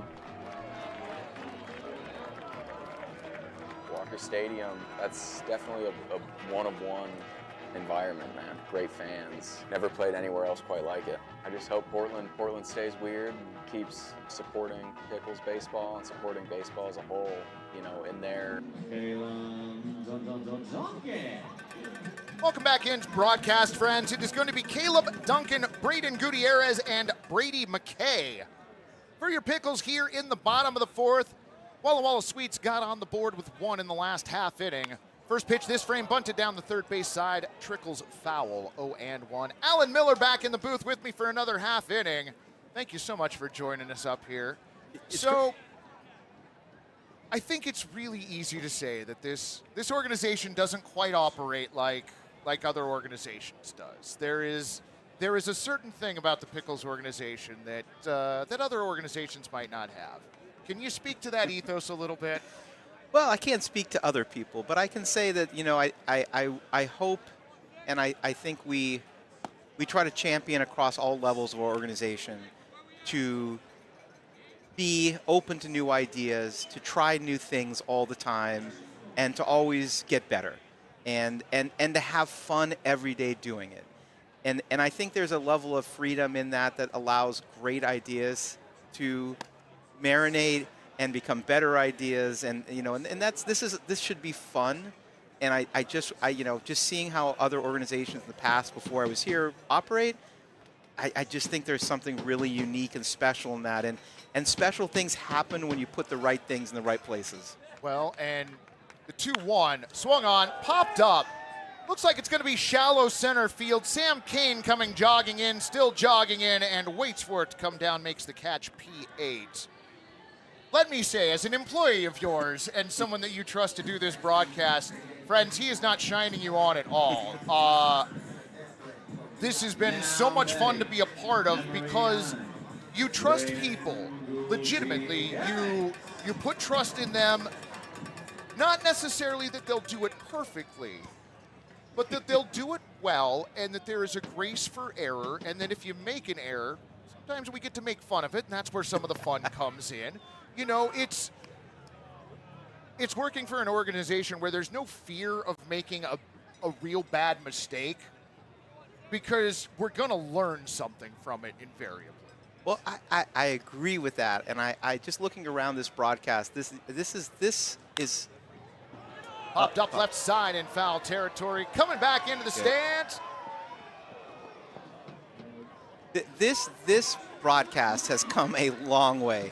I mean, even when you go look at that in the Manzo clip of him hitting a home run from 2018, 19, like this, you guys have all made this thing something really special, and including everyone who's in the chat. I mean, I think that's what makes this thing so special, is the engagement and just the fact that this has become something that I think we all belong to and we all appreciate, and it's a special thing, and it's good to see everyone putting their touch on it and putting their mark on this creatively. Right. And that's really, really what's successful. I've always say this is a blank canvas for us to be creative, and usually we get it right.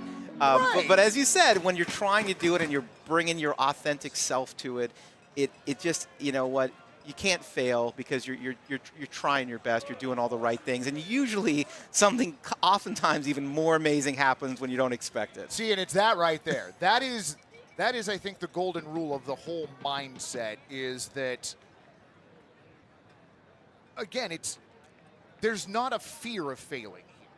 Like, it's okay, you know, as long as there's nothing malicious going on, you're doing your best, like, we'll make it work. Well, we say that perfection is the opposite of being done. So don't strive for perfection. Strive for greatness. Exactly. See where we land. Man, no kidding. Well, so one of the things we got to pioneer was the 7:15 start time as the 2-2 called strike 3. Braden Gutierrez called out on strikes. Alex Cohen picks up his 3rd K. You've just done so many things. Like the 7:15 start time, we pick up a later broadcast audience. You mentioned the YouTube broadcast, which, you know, we've built over the course of years. The audience is 6 times what it was when we started. The engagement is amazing. And like tomorrow, we've got people traveling in from different parts of the country to come here to watch a baseball game because they felt part of the community in the chat, and it was worth it to them to spend their own money to come out and hang out with us. And that is best. You don't buy that. No, it's the best. It's the best, and it's rare. You know, I think that once again, this became a possibility because we opened the chat, and you wanted to see, hey, who's out there, who wants, and we acknowledge it. And I just think that's such a great relationship to bring people into the game. It's not like you're going to go watch another professional team and they're going to, you know, hey, what's going on? Let me tell you what, you know. And I love how everyone helps each other and educates them on the league and the team. And you know, that's the way it should be. That's how you discover things, and Absolutely. you bring people in and keep them interested. And that's great. And Mike, that's what you do. That's so great. Is the most entertaining voice commentary on YouTube. And I flip through all these every night because I want to see what other people are doing. Right. I think we're the best out there. Well, you know, I first of all, thank you very much. That pitch missing away evens the count at 2-2 on Brady McKay. I do very much appreciate that. And I appreciate the fact that you gave me the bandwidth and leeway to do this. It was fun what we've come up with here. But it's also a symbiotic relationship. It's a conversation. This is what happens if we actually tried to have a conversation with the baseball audience. And what we've learned is they help us too. There are numerous times where they're like, hey, Chex, y'all came back from broadcast and we don't have sound. So they're so helpful, too. They are helpful. Well, down on strikes is Brady McKay. That ends the top of the 4th. Alan, thank you so much for joining us, friend. An absolute appreciate it pleasure. immensely. Friends, it is 3-1 Portland, and we're going to kick it down to Jeremiah for tonight's Dizzy Bat contest. This Sporty Spice, they're ready to go. All right, they know what to do. Head on the bat, bat on the ground. If you get confused, these guys will help you. Count them down. 3, 2, 1, spin. Oh, yeah, we're going fast. That's 3 spins. 4 spins. Nick, you're doing it wrong. 6, 7, 7,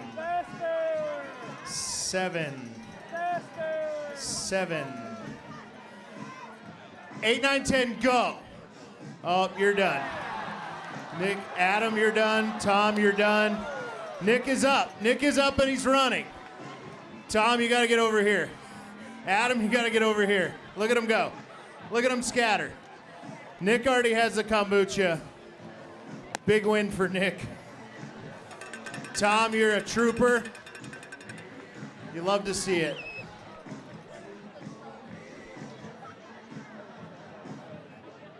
Let's hear it for Adam, Nick, and Tom. Nick's our big winner. Let's hear it for Prince also, huh? Yeah. Well, Nick might have been the winner of tonight's Dizzy Bat contest, but I think we were all the winners of Dizzy Bat. Are you kidding me? Look at that. Cleveland checking in the YouTube chat. Best Dizzy Bat of the month. Friend, I don't think you're wrong. Logan Mossman back out to start the top of the 5th inning. It's going to be Austin Owens, Peyton Knowles, and Trevor T. That Husky looks so great. Oh, to the top of the 5th we go. Pickles with a 3-1 lead over the visiting Walla Walla Sweets. Owens knocks the first pitch he sees high into the air on the right side, all the way over second baseman Brady McKay near the foul line in shallow right field to make the catch. Before the putout.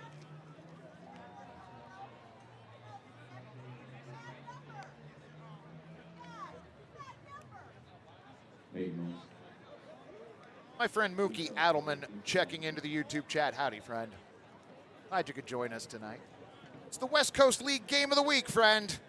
Back to the top of the lineup we go for first baseman Peyton Knowles.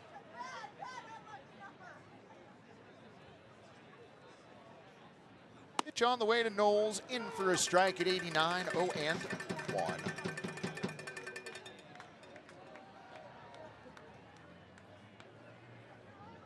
Wow, we have the winner of the Prince Lookalike contest walking up the first base line, and it is Fat. That is amazing. That's spectacular, friend. Well done. That pitch to the plate misses 1-1.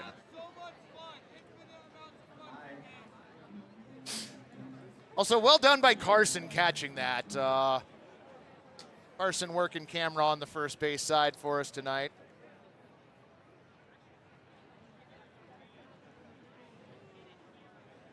Osman asks Gutierrez to run through the signs one more time. And now time is called by our home plate umpire. A pitch clock violation goes against Logan Mossman. The count moves to 2-1.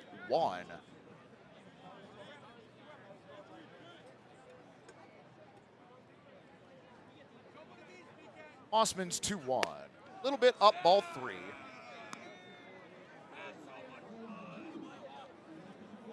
Three and 1.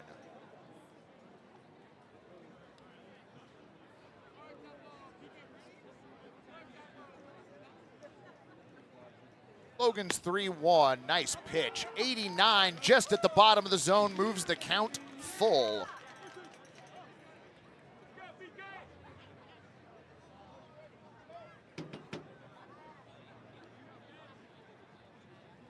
Logan has his sign. Payoff pitch to Peyton, misses low. 1 out walk, second time Peyton Knowles has worked a free pass tonight.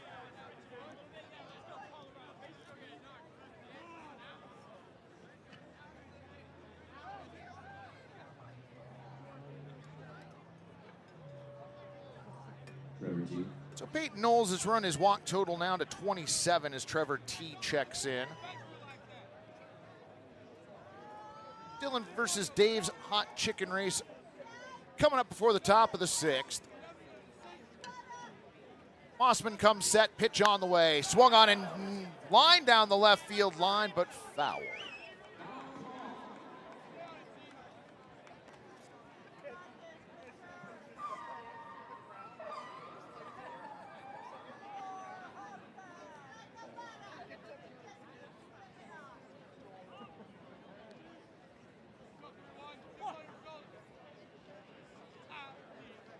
Trevor T stands back in, the count on him 0-1. Mossman looks over at first, pitch on the way, low. Gutierrez keeps it in front of him, throw down to second, toast, toast, toast, toasty, toast, toast, 2-4, caught stealing.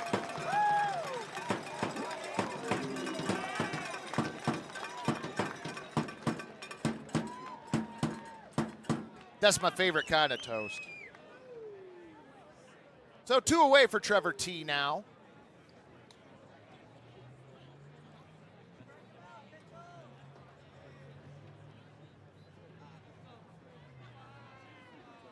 Mossman's 1-1. In the dirt, 2-1. Shout out to Bowie Tender and PDX Papermaker in the YouTube chat. Glad to have you both along as you take a look at that caught stealing one more time.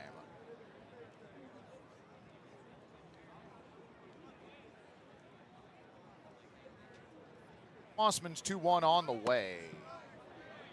Called strike. 2-2 on Trevor T. 2 strikes, 2 outs, 1 T 0 for 2 today. Joe Simons, Jeremiah Coughlin, convincing the Walker Stadium faithful to get loud.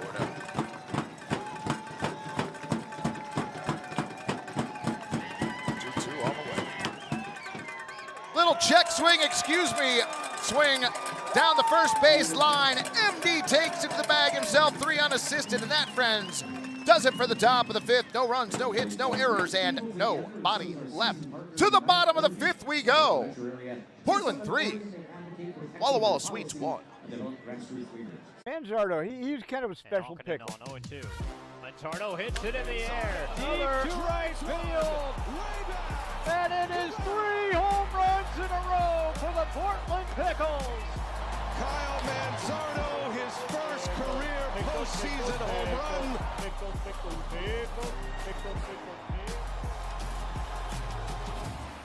I love summer baseball. It was a good time to, go get some at-bats, meet new teammates that turn into friends. I mean, just being around the guys, Mags, all the coaches, guys at different schools and stuff. I had a great experience in Portland in general. Super fun, super valuable. Manzardo drove that ball. Are you impressed with that 2-strike approach by him? No, nothing he does. It surprises me. He's a really good baseball player. When I think of Manzo, I just think of a guy who's a credit to his family. Always respectful, always polite, quiet, but still a good sense of humor, right? So he was always fun to be around because you always knew what you were going to get from him. He was going to give you an honest day's work. It's always special when you're around a coach that, you can tell cares for his players on a personal level, like outside of just baseball. Learned a lot from him. Just an amazing first baseman. Defensively, offensively, hit bombs, hit doubles, but he just was a great teammate too. Walker Stadium, that's definitely a one-of-one environment, man. Great fans. Never played anywhere else quite like it. I just hope Portland stays weird and keeps supporting Pickles baseball and supporting baseball as a whole, in there.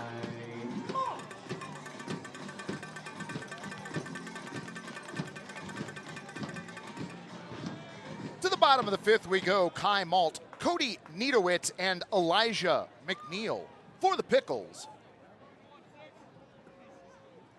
First pitch this half frame, knocked to short, played on 2 hops by Austin Owens. His throw across in time does not pull Peyton Knowles. 6-3 the put out of Kai Malt, 1 pitch, 1 away.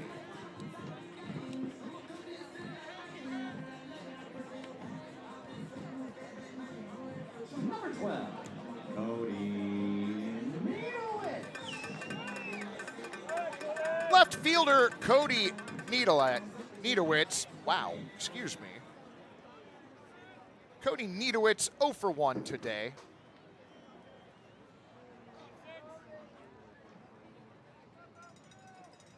Cohen deals.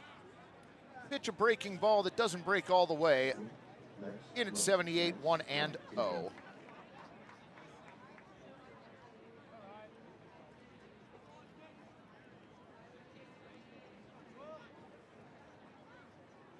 Cohen's 1-0.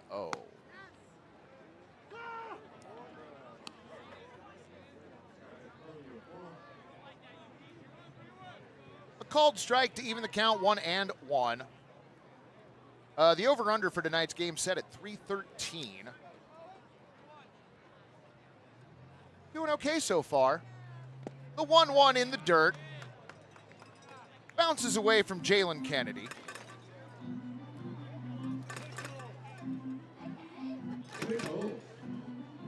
So the Dylan versus Dave's hot chicken race at the end of this half inning.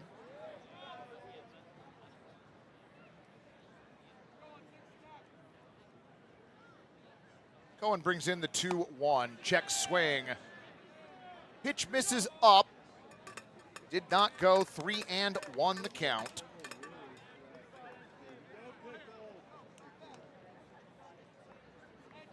Man. Nice check swing by Niedowitz.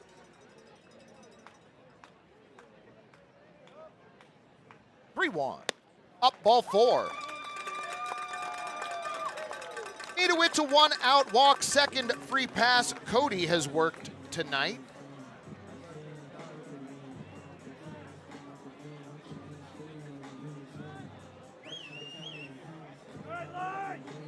Everybody is very excited about the Dylan versus Dave's Hot Chicken race. Do y'all in chat know something I don't? 1 on, 1 away for shortstop Elijah McNeil.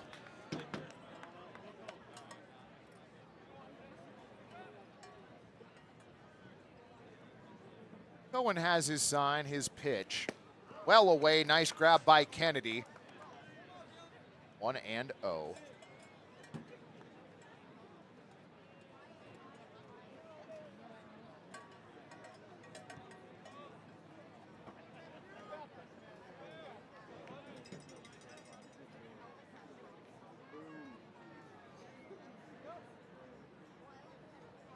McNeil awaits the 1-0. Knocks that through the open left side for a base hit. Checking in at second, Cody Niedowitz. He will hold there on the single from Elijah McNeil through the left side.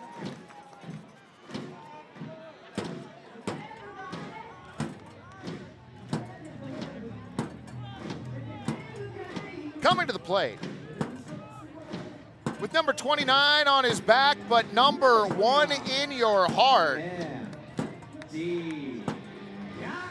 As Joe Simons just said, M.D. Connor to the plate. Pitch on the way, off the plate, ball 1. Cody Niedowitz on at second, Elijah McNeil on at first, a Husky down the first base line, in the stands, mind you. Back to second, the 1-0. High fly ball left field, but twisting foul.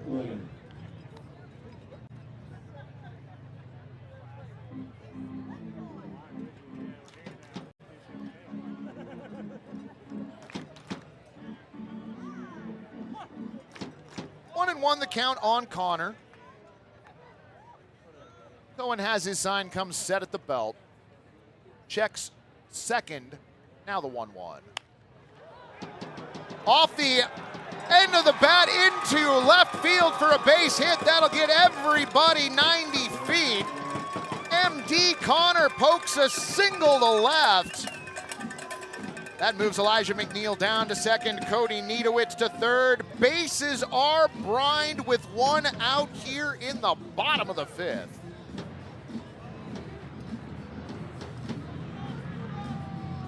Next up for the Pickles, number 18, Braden Reese.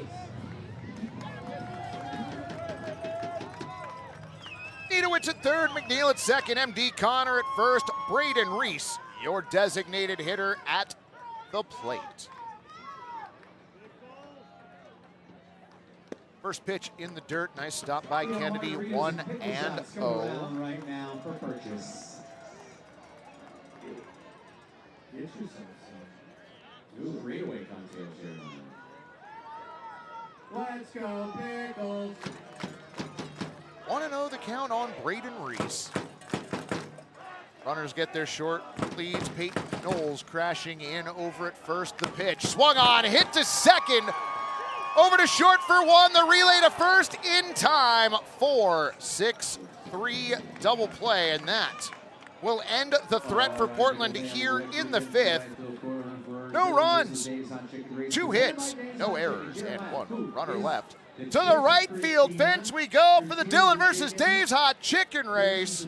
Portland with a 3-1 lead. So Dylan in his Prince costume going to be racing the Dave's Hot Chicken from right field, and the chicken took a jump start, and Dylan is flying out of the gates. Dylan under the championship banner, the Toyota banner, the UPS store banner, and opening up a huge lead. Dylan at the batter's eye, the Rivermark Community Credit Union banner. At the straightaway cocktails banner, the PGE banner, the Pub Field banner, and Dylan at the official league banner wins by 5.5 banners.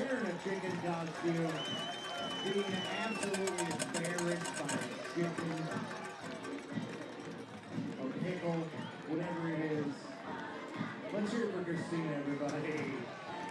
Well, smoked chicken tastes pretty good, and that's what we had tonight. What we have there are games coming up here at Walker Stadium tomorrow, friends. Pickle Fest, one of the biggest Parties that we throw every year. Gates open at 4 o'clock. Come down and join us. Get your beverage on, friends. Alcoholic and non-alcoholic beverage is going to be available. It's also the Chat Family Picnic. It is going to be a party all day. And then Sunday at 2:15 start time for Dilly Wonka. Game 3 of the series against the Walla Walla Sweets. Next Wednesday, Woof Wednesday, Golden Retriever edition. Omsey night the next night on Thursday, always huge for the fans. And then on Friday night, our next Walk in the Rock Friday, bring it back Dilly Parton night. Gonna be amazing. Fans, direct your website browser to picklestickets.com. Make sure you come down to Walker Stadium and join us. Gonna be a grand old time. So while I was making that announcement, Gary was trying to tell me that Jaden Avina is the new pitcher on the mound for Portland. Jaden takes over for Logan Mossman, who, let's be honest, friends, pitches an amazing ball game. He goes 5 innings, scatters 4 hits, gives up 1 run. Ron, the K-Man, keeping track of the Ks on my behalf. Mossman struck out 4. Walked 3 and hit none in 75 pitches. Have yourself a night, friend. So Avina to start the top of the 6th. Gage Reeser, Sam Kane, and Royce Hale for the Sweets.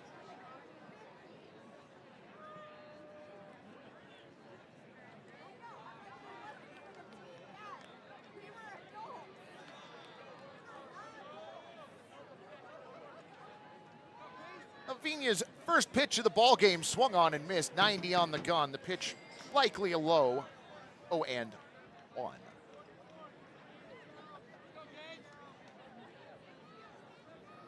Pickles picking up all 3 runs in the bottom of the first inning. They gave back 1 in the top of the 4th, and that's where we stand now as that pitch inside.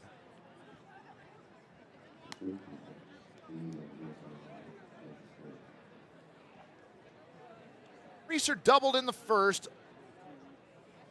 Flew out to Cody Niedowitz. In left his last time up to end the 3rd.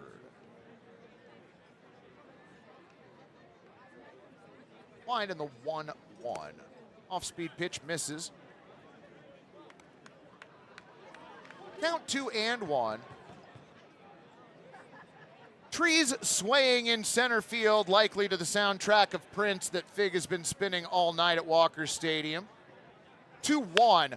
Bouncer to the left side. Elijah McNeil has it. Long throw to first in time. Nice grab by M.D. Connor. 6-3 the putout.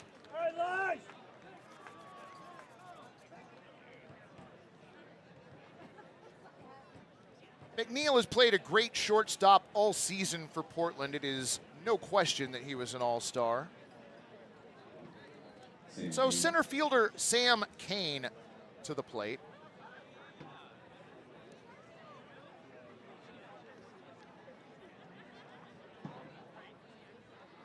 Sam Kane, also a West Coast League all-star. First pitch he sees this at bat, he golfs into left center field, gonna get down for a base hit. Kai Malt over to cut it off. Throw comes back into the infield. Kane scampers back to first with a 1-out single. Second time he has been aboard tonight.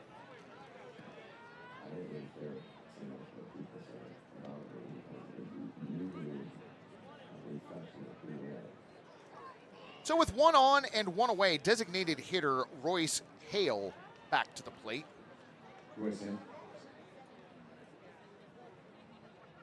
Royce 1 for 2, struck out in the 2nd, singled in the 4th. A 2-hopper to 2nd, to short for 1, to first for the double play. That one the 4-6-3 variety. And that will end the top of the 6th. No runs, 1 hit, no errors, and no body left. Friends, we are about to head to the bottom of the 6th inning here at Walker Stadium in Portland. Pickles lead 3-1. Manzardo, he's kind of a special pickle. On 0-2. Montardo hits it in the air. Deep to right field. And it is 3 home runs in a row for the Portland Pickles. Kyle Manzardo, his first career postseason home run.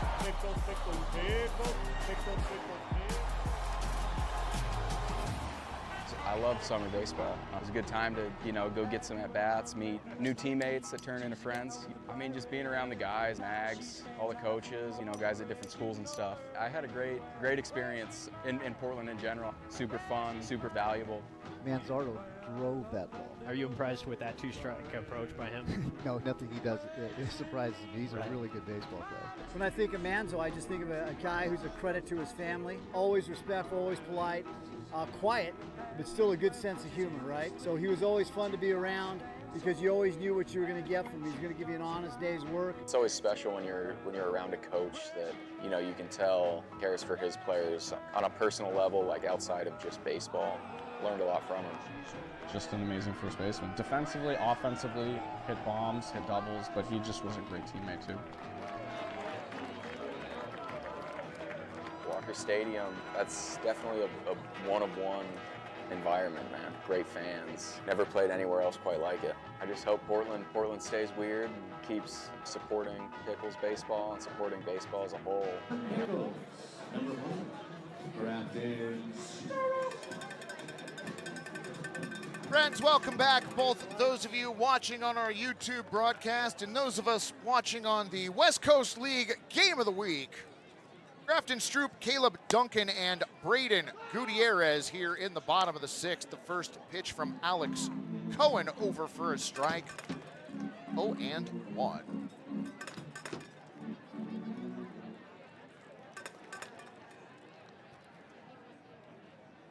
The 0-1.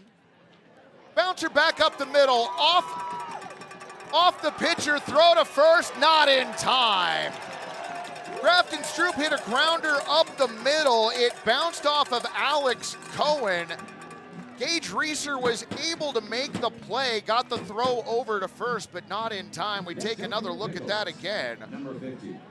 Great effort by Gage Reeser out at second, but Grafton Stroop safe at first.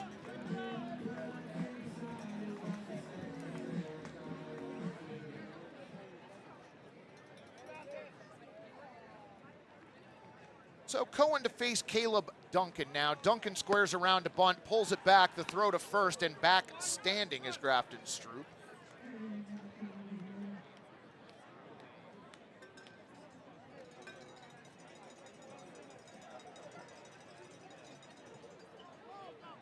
Caleb Duncan taps home plate and stands back in. Cohen has his sign set at the belt, the 1-0. Bunted on the first base side, but foul.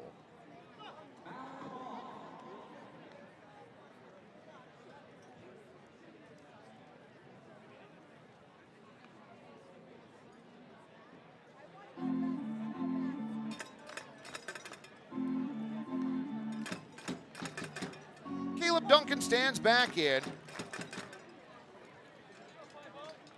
3:31 on the season. 1-1. Bunt shown, pulled back, the runner down to second, the throw to second, got him. The throw was wide on the first base side. Austin Owens was able to get the tag on. 2-6 the put out. Grafton Stroop caught stealing. Take another look at that.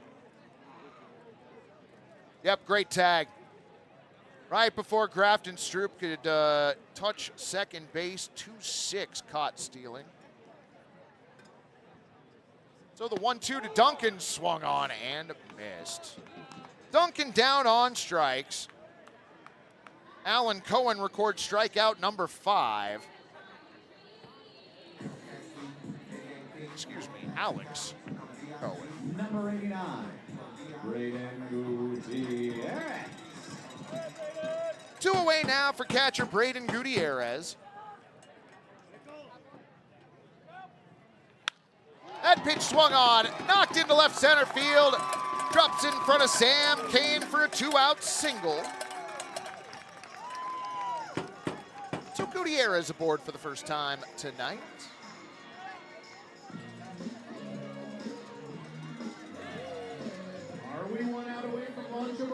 I think so. Is everybody ready to launch a ball? You got one out to get over there. I don't know. If you're holding a launching ball, run. Make haste over to the left field foul pole. 2 away for Brady McKay. Gutierrez a short lead over at first. Pitch on the way, up and away, ball 1.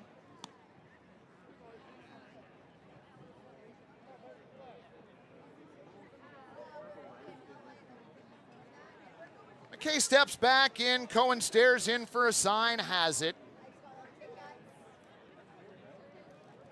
1-0, popped up right side. Will it stay in play? Drifting over in foul territory. Peyton Knowles makes the play. 3P the putout, and that is it for Portland here in the 6th. No runs, 2 hits, no errors, and 1 runner left. Fans, we have completed 2/3 of tonight's ball game. Your Pickles lead, 3-1. Manzardo, he's kind of a special pickle. On 0-2. Manzardo hits it in the air. Deep Another. to right field. And it is 3 home runs in a row for the Portland Pickles. Kyle Manzardo, his first career postseason home run.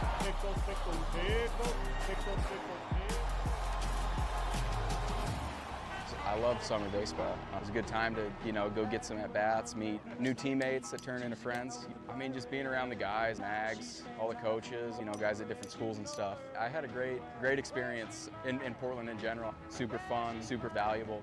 Manzardo drove that ball. Are you impressed with that 2-strike approach by him? No, nothing he does.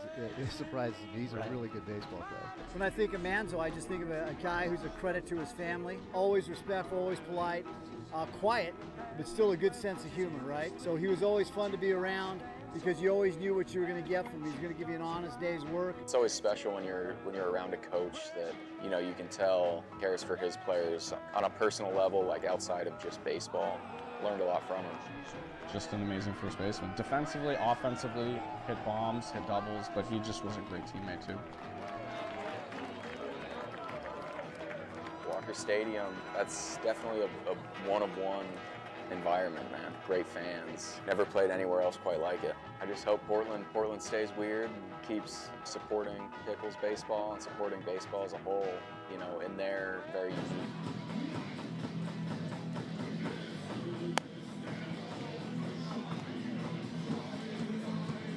Welcome in, broadcast friends. To the top of the 7th inning we go. Pickles with a 3-1 lead. And friends, we've got ourselves another guest in the booth tonight. Joining us, the one and only Rob Nelson. You might know Rob if you are familiar with Big League Chew or the Portland Mavericks. Also a bit of a legend here around Walker Stadium. Rob, welcome in. Pleasure to be here. This is so great. Oh man, friend, it is. First pitch dings Hawson in. Does not dig Hawson in the back. Nope. Okay. Little inside. Ball 1. Well, friend, welcome in. Rob, you have led the type of life that I feel like every human being should strive to live. You seem to have taken every opportunity life has handed you and at least tried it out.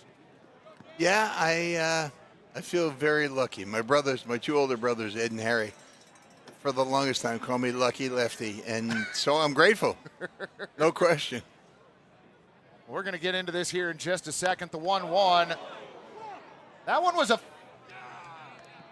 not a foul ball. That was an HBP. All right. So Hawson going to be aboard with a free pass. Gonna take a look at that one more time, and oh, yep, that was off the elbow guard initially. Unpleasant. So the leadoff batter aboard for the Swedes. So Rob, I know that you pitched at Cornell, and I've listened to a few interviews that you've done, and when you tell the story about all of the things that happened in your life, you usually say, so I pitched my senior year at Cornell and I didn't get drafted. So I went and taught and pitched in South Africa, and then I came back to Portland for the Mavericks. Never once have I heard you tell the story about what it was like pitching in South Africa. So if you wouldn't mind, maybe just indulge me here a little bit. This is one part of your story I've never heard. It was just a stroke of luck. I was in a pub in Ithaca, New York. I overheard two guys, Ithaca college ball players, talking about interviewing for a job to pitch and coach kids in Cape Town in South Africa. I didn't say anything. And I called Ted Thorin, the Cornell coach, the next day. I was going to grad school nearby at State University of Cortland. And I said, what do you know about Cape Town baseball? I said, Rob, it would be perfect. You teach school, pitch on the weekends, coach kids. It's like your dream. And that sounds amazing. It was, I went to Trumansburg, New York. It was unusual connection. And I interviewed for the job, and those two guys from Ithaca College never knew why they didn't get the job, but they were talking about it in a pub. I overheard it, and I got the job. I went over there in 1973. It was phenomenal. I couldn't believe my lucky stars. I'd had 21 days in spring training with the St. Louis Cardinals under a fake name because the New York State driver's licenses didn't have photos on it. So I was Dave Raymond, and the Sarasota Cardinals signed me, and I lasted 21 days. It's funny when I tell that story, people say, oh, they found out you weren't, 19 years old. They say, well, no, they found out I wasn't very good.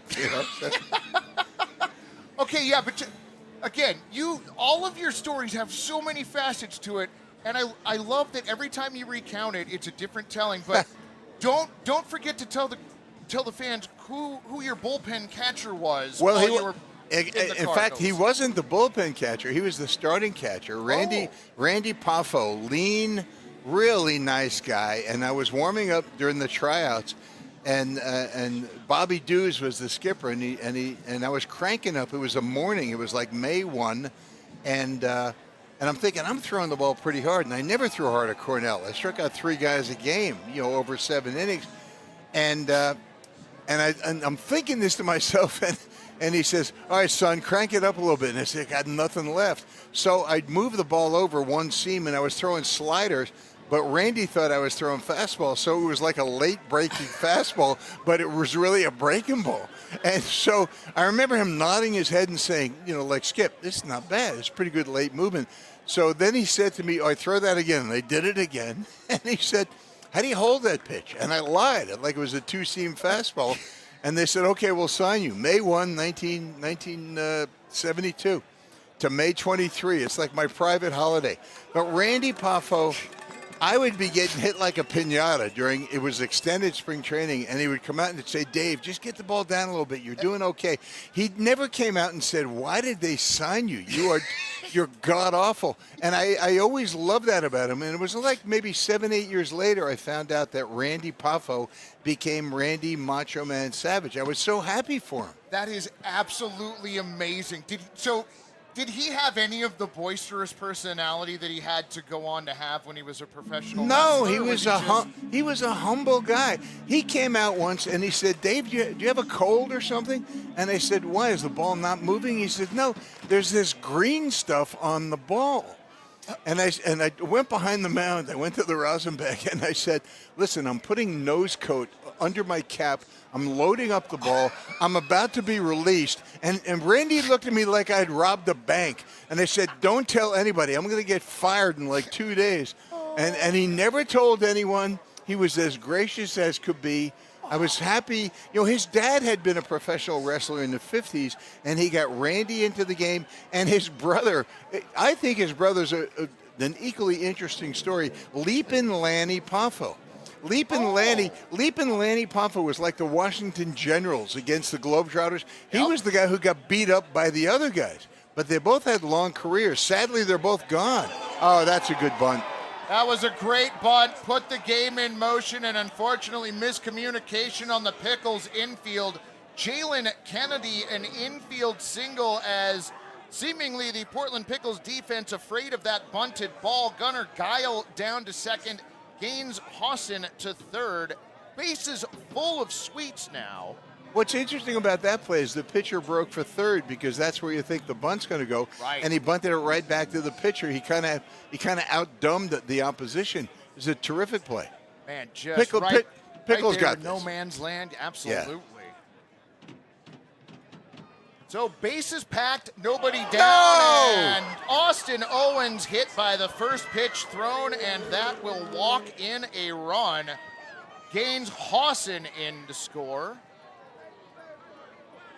Rough inning for Jaden Avina. 2 HBPs and 2 walks. So Guile to third, Kennedy to second, and back to the top of the Sweets lineup we go for Peyton Knowles. Ooh. So a tough inning for Portland right now. Avina deals that pitch up, ball 1. So this is all a precursor to you even being back in Portland and coming to the Mavericks. So I go from spring training, it doesn't work. I try out for a couple of teams heading back north to Ithaca. That pitch a called strike to even the count, 1-1. But long story short, I'm going to grad school in upstate New York, and I overhear these 2 fellows, and I apply for this position. And I go to Cape Town, South Africa, fall of '73, and not many lefties there. I went from striking out 2 guys a game to 12 guys a game. I send clippings home to my dad, and he'd say, "Is this a real newspaper?" You know, it's pretty funny.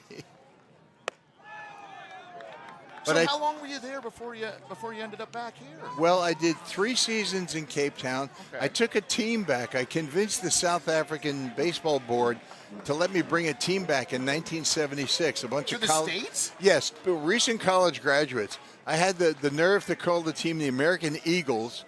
I took a riff out of the British Lions, the rugby team, and they didn't have any trademarks or anything. No, that didn't hit him, did he? Nope, but it was ball 4, so Peyton Knowles works a walk, and that brings in 1 more run. That one, Gunnar Guile coming in to score. Kennedy to third, Owens to second. And just like that, we got ourselves a tie ball game.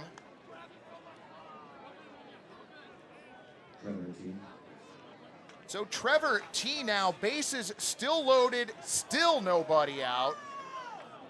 Elijah McNeil having a conversation with the field umpire Clayton Kellogg, and he is now coming in, the entire infield coming in to have a conversation.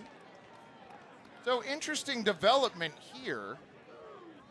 I got to say, this league, my big brother Harry played in the Cape Cod League. In fact, he's in the Cape Cod League Hall of Fame. And when Rob Nair got the commissioner's job here, there's just a focus in this league that this is really good baseball. It's super great baseball. It's really good baseball. Family friendly, but the competition is really wonderful. It's been so much fun to be a part of, and you know, yeah, this is a team that is in Portland, Oregon, but this is a neighborhood park. Like the folks walk from the local neighborhood here to the ballpark and get in line and get tickets. Like this is neighborhood baseball. I love the catchphrase that Pickles baseball is like a baseball block party. Yep, And absolutely. I just love it. I just love it. 0-1 misses low to even the count, 1-1. And the cool thing for me in my baseball life through South Africa, Australia, Great Britain, I pitched in London, the intensity is just like this. The games matter. Well, and at the end of the day, it's all fun. Like, this is a fun game to watch. You know, this particular half inning, depending on who you're rooting for, maybe not so much. Not so much. But still, at the end of the day, you know, I grew up a Seattle Mariners fan, and so winning is not the most important thing to me. That's what decades. Are you? Ooh. That pitch looked good. So Trevor T with an HBP, and all of a sudden the Sweets have overtaken the lead here in the 7th inning without the courtesy of a base hit. That is crazy. Jalen Kennedy comes home to score. Austin Owens to third. Peyton Knowles to second. And Jaden Avina living through a nightmare of an inning here in the 7th. All right, we need a home to first double play here. Bring normalcy back. That's right. Maybe a 3-2-1 double play? Sure.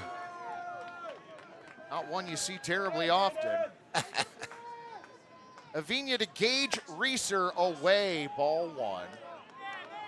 So it wasn't until you were with the Mavericks that the concept of Big League Chew came to be, if I understand correctly. Well, I came here in '75, and I didn't make the team. I sold tickets on the phone. 400 guys. I was not one chosen. I asked Bing Russell if I could throw batting practice for $10 a day so I could stay out west. And his line was great. He says, "I don't pay my players $10 a day." It's a funny line, right? True story. Oh, man. But you managed to keep yourself out here. What happened was I had written a proposal when I was in college, and I showed it to Bing. I created a baseball day camp called the Little Mavericks Baseball School, and he loved the idea. We had the only kids baseball camp where the guys who played at 9 o'clock at night were at Grant Park at 9 in the next morning coaching kids. Well, you know, the nice thing about that is swung on and missed. Avina gets his first out of the inning. Gage Reeser down on strike. That's a good pitch. And a much-needed one at that. Yes, sir. So one away, and that's going to bring up Sam Kane. A double play will get the Pickles out of the inning, only trailing by one. So they were playing 9 o'clock games. They were back the next day to work with the kids at 9 in the morning. That was probably a pretty good policy for keeping those guys out of trouble in the evening. Not only that, guys, I still see some of the guys now that say, you know, Rob, I made more money coaching at Little Mavs than I did playing for Bing. But it kept me around. You know, I wasn't going to go back to the East Coast, and eventually I made the team. You know, I won 1 game in 3 years with the Mavericks, and it was worth every minute. I do not doubt that. That pitch fouled off at the plate, runs the count 1-1. You know, people always talk about Bing Russell and Kurt as being kind of eccentric and entertaining, but they were really kind guys, and they loved people who loved the game of baseball. That's why they kept me around. My earn rate average was north of 5. Come on, double play. Here we go. Over to second for one. The throw down to first. Oh, Dug out by MD Cotter, and there you go. That's perfect. 6, 4, 3, just like Rob Nelson wanted. And that gets the Pickles out of the top of the 7th inning. Fans, we are going to head to the bottom of the 7th. We got a new ball game. It's the Walla Walla Sweets 4. Manzardo, he's kind of a special pickle. 0-2. Manzardo hits it in the air. Deep Another to right field. And it is 3 home runs in a row for the Portland Pickles. Kyle Manzardo, his first career postseason home run. Pickles.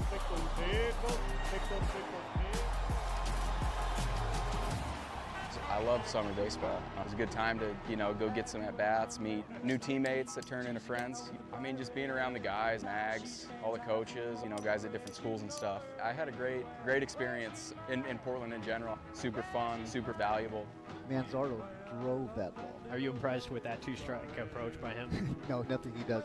It surprises me. He's a really good baseball player. When I think of Manzo, I just think of a guy who's a credit to his family. Always respectful, always polite, quiet, but still a good sense of humor, right? So he was always fun to be around because you always knew what you were going to get from him. He was going to give you an honest day's work. It's always special when you're around a coach that, you know, you can tell cares for his players on a personal level, like outside of just baseball.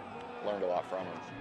Just an amazing first baseman. Defensively, offensively, hit bombs, hit doubles, but he just was a great teammate too. Walker Stadium, that's definitely a one-of-one environment, man. Great fans. Never played anywhere else quite like it. I just hope Portland stays weird and keeps supporting Pickles baseball and supporting baseball as a whole, you know, in their very unique way. Brendan is 40. Acknowledge him and make him feel good, would you? Yes. Happy birthday. Happy birthday.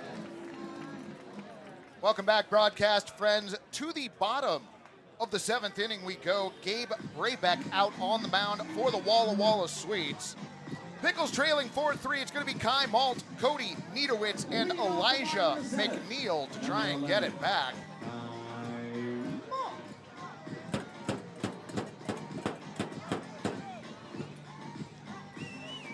Three runs came in the top half of the frame. Walla Walla finds themselves up by 1. And we find ourselves with Rob Nelson here in the press box with us on this West Coast League Game of the Week. Kai Malt steps in, and it looks like the Rally Gators have been released here at Walker Stadium. First pitch swung on, and a towering fly ball out to left field. Will it stay fair? It will not. 0-1. So how long did you have the kids camp going for? You know, I did the kids camp for 3 seasons, 75, 6, and 7, and then I kept going after the Mavericks left town for 2 or 3 more years. I went to work in advertising with the Jugs Pitching Machine Company, all the while working and massaging the Big League Chew idea with Jim Bouton, former Maverick teammate and former New York Yankee. Former just card, if we're being honest with one another. The stories I've heard of that guy are amazing. Jim was a really good, he was a really good partner, really good friend, good teammate. 1-1 on the way. Golf shot into shallow center field. Sam Kane comes in and makes the catch. P8 to put out of Kai Malt. Yeah, the difference between Jim Bouton and me was that he pitched in the World Series, he had a big league career, wrote a book, Ball 4, and he described himself quite accurately that he was a dreamer with a deadline. And I was, he called me like a baseball equivalent of a surfer dude. I just was looking for the perfect game, not the perfect wave. And Jim forced me to focus on it. And as luck would have it, one of the kids in the Little Maverick Baseball School was the son of a patent and trademark attorney who'd also gone to Cornell, the late, great Dan Trenoff, and he did everything for me to make sure that I was well protected. And here we are almost 50 years later. It really feels like I was Forrest Gump. Everywhere I went, somebody helped me out, and I can't get over how... Well, so my question is, given all of the stories, when is the book coming out? Like, I know Jim's had a couple now, and you've got connections to somebody who knows how to get a book done. Like you my friend, you have stories to tell. We shall see. I think Rob Nair will be in the mix. Maybe Bat Boy. Swung on, bounced down the first base line, but foul. Maybe Bat Boy Todd Field for the Mavericks, who became writer-director in Hollywood, 12 Oscar nominations. Still a good friend. We made the first batch of Big League Chew in Todd's family kitchen. Mrs. Field, I still see Candy Field. What are the odds Big League Chew was made in Candy Field's kitchen? Oh, that's... But true story, January of 1979. I still keep in touch. She's wonderful, 87 years old, and remembers everything. She recently found the pizza knife I used to shred the gum that I took from a kit. I mean, I said, Candy, it needs to be in the Smithsonian or maybe the Hall of Fame. I was going to say, did you send it to the Hall of Fame with, with the billionth pouch? I did bring the billionth pouch. I didn't bring I didn't know that she still had the pizza knife. So, oh, that's wild. So that maybe next year when it's the 50th anniversary of when the name Big League Chew came to my mind, sure would be great.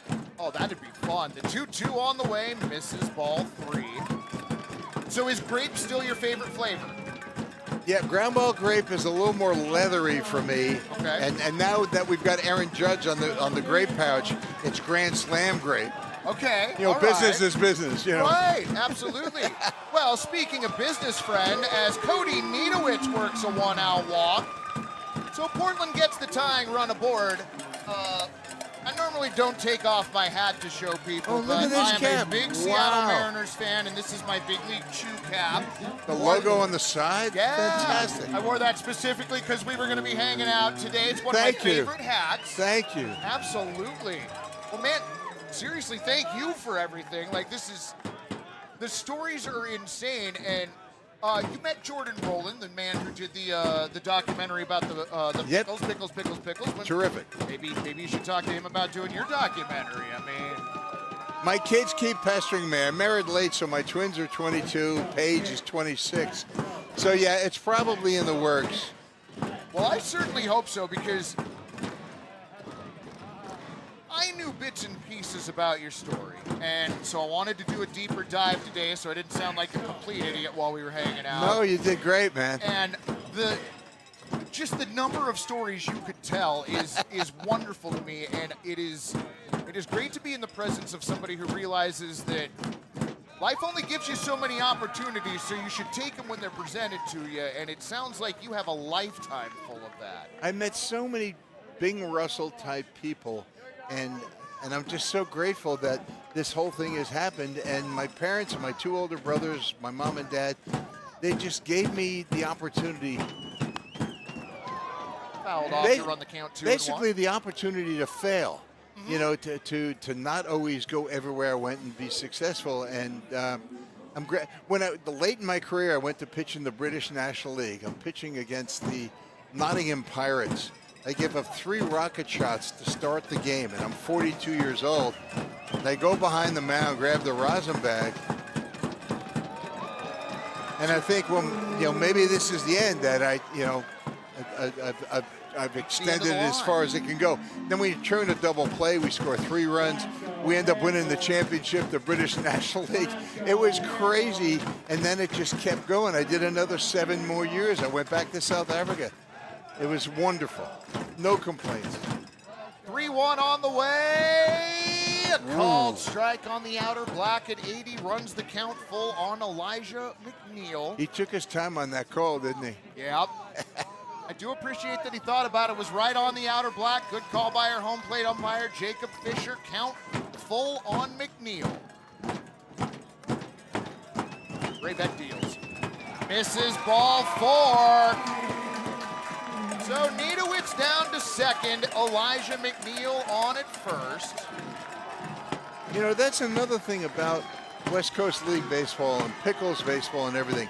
A lot of it is for giggles and fun, but the umpires are good. The players know their fundamentals. People come out here, they see a legit show. Absolutely. It's not big league baseball, but between their ears, these guys are big league mentality. I can't get over how much fun I have when I come here. Win or lose. That's right. That's the best part. Like in last night's game, the back end of the doubleheader, the Pickles were on the back side of a sideways game. Fans were still jumping up and down and singing the 7th inning stretch at the top of their lungs. Like, it can still be a good time even when your team's losing. It should be fun. You know, the game is humbling. There are so many things that happened in my life in business. My brother Harry would say it's like the ground ball that went between the third baseman's legs. You just got to grab the ball and just keep pitching, stay with it. And I've had enough people around me to remind me of that. You know, and as a dad now, you do the same thing. Right. Not every day you're going to be 3 for 4 or throw a 3-hit shutout. Some days are a grind. Well, okay, so that's a really great point, and I want to touch on that here in just a second. As MD Connor looks at the first pitch, a called strike, 0-1. You had brought up not being afraid to fail earlier, and that's something that we talked with Alan about when he was up here earlier, and that's something that this organization is great about. Like, you don't have to be afraid to fail here because we learn from that. No question. And a lot of success can come from that as MD offers at the second pitch. Ends up coming up empty, 0-2. Sometimes it's just about taking the chance, not being afraid and just doing it no matter what. Yeah, you might succeed. You might fool yourself. Right, exactly. Big spot right here in the ball game. 0-2 pitch on the way to MD. No. Called strike 3. Off-speed pitch and a beauty from Gabe Brayback. That was a good pitch. Yeah.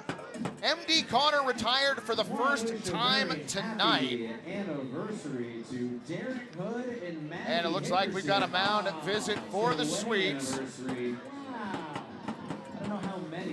I think the one thing I learned when I went overseas, when I went to Cape Town, to Sydney, and to London, I would go back every 2 or 3 years. I always went back to the same club. I was never a hired gun. I always went to the Varsity Old Boys in Cape Town and North Shore in Sydney and the Enfield Spartans in England because there was a sense of community. I say, hey, Nellie's back. This is a big deal. I wanted to be part of the communities in which I played. And I'm really glad I did that. Nobody taught me that, I don't think, directly. It just felt right that I wasn't going to ask for a few extra dollars here and there because, frankly, the bubblegum was paying a lot of the bills, and I was just lucky to be here, you know, right. kind of thing. Rumor has it Well, it looks like we've got a mound change for the Walla Walla Sweets fans. We're going to step away from the broadcast for just a second. We'll be back with the line on Gabe Braybeck and the new Sweets pitcher in just a moment. Your Pickles trail 4-3. Need a portable restroom? Choose Willie Make It. We provide superior portable restrooms with unmatched customer service. Give our friendly office staff a call and set up your rental today. Need a portable restroom? Choose Willie Make It. We provide superior portable restrooms with unmatched customer service. Our unique pressure washing and hospital-grade disinfectant process eliminates 86% more mold and bacteria than traditional methods. From small events to large construction, our trained technicians and friendly staff ensure a pleasant and successful rental experience. Give our friendly office staff a call and set up your rental today. Willie Make It, clean, reliable, and committed to your needs.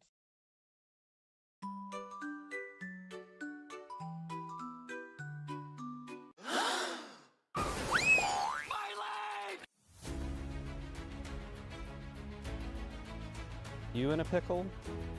Lost wages, pain and suffering, mounting medical bills? Don't take on the insurance company alone. Give Northwest Trial Law, the law offices of Devin Robinson, a call. Dear Friday, let's put good times in gear. We've got power tailgates to power game days and a trailer backup guide that's the champ of the ramp. Heck, we might even cancel Monday. Toyota Trucks. Toyota Tacoma is a KBB Best Buy. Find yours at Toyota.com. Toyota. Let's go places. And she gonna let it slide through. All I gotta do is show her to the cashier. And she gonna let it slide through. I'm seeing that hoe out the water. I'm saying it came out late. Look at these diamonds, they water. I'm saying I don't wait for no on me, I'm a cutter. She trying to be part of my schedule. I told her, hoe, come back tomorrow. I've been feeling myself all day. I told her, twin Carlotto. Piss is all on my lips. You know I can't kiss no hoe. Outside, I'm rolling dice. I'm putting 2 pints on the floor. I was in Paris trying to catch a vibe. I around the scene. Tattoos all on my face. You know you're not safe. I know killers all in the hay. They do what I say. Ho just text my phone. She wanna come by, but this not the place. I'm an alien off that Mali. I see stars, I see space. He want my swag. I got the whole world on sixes. You too late.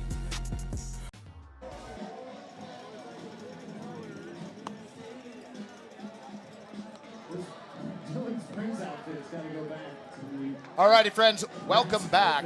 New pitcher on the mound for the Walla Walla Sweets. That is Quade Gonzalez IV. Quade takes over for Gabe Braybeck, who goes 2/3 of an inning, gives up 1 hit, walks a batter, strikes 1 out, and is responsible for Cody Niedowitz on at second and Elijah McNeil on at first.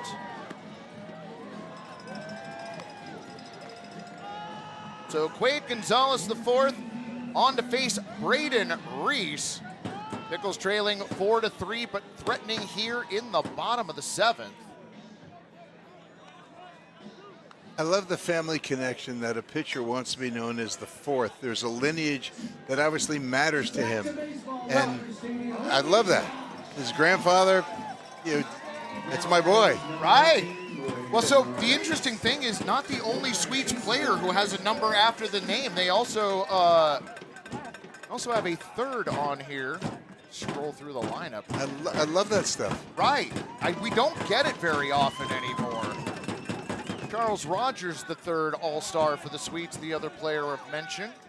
My son is Charles Robert Nelson, and I'm Robert Charles. I just didn't want Charlie to be Rob Nelson II because I'm just too goofy. And people would say, "Oh, that poor kid, he's your dad." You know, it's worked out okay. Man. Look back at second. The pitch away. Nice grab by Kennedy, 2-0. So you came up with the idea for Big League Chew. You got it to the market in 1980? Yes, that's correct. Okay, so you got it to the market in 1980. What was the initial response? It was, we had a 3-year deal with Wrigley. Okay.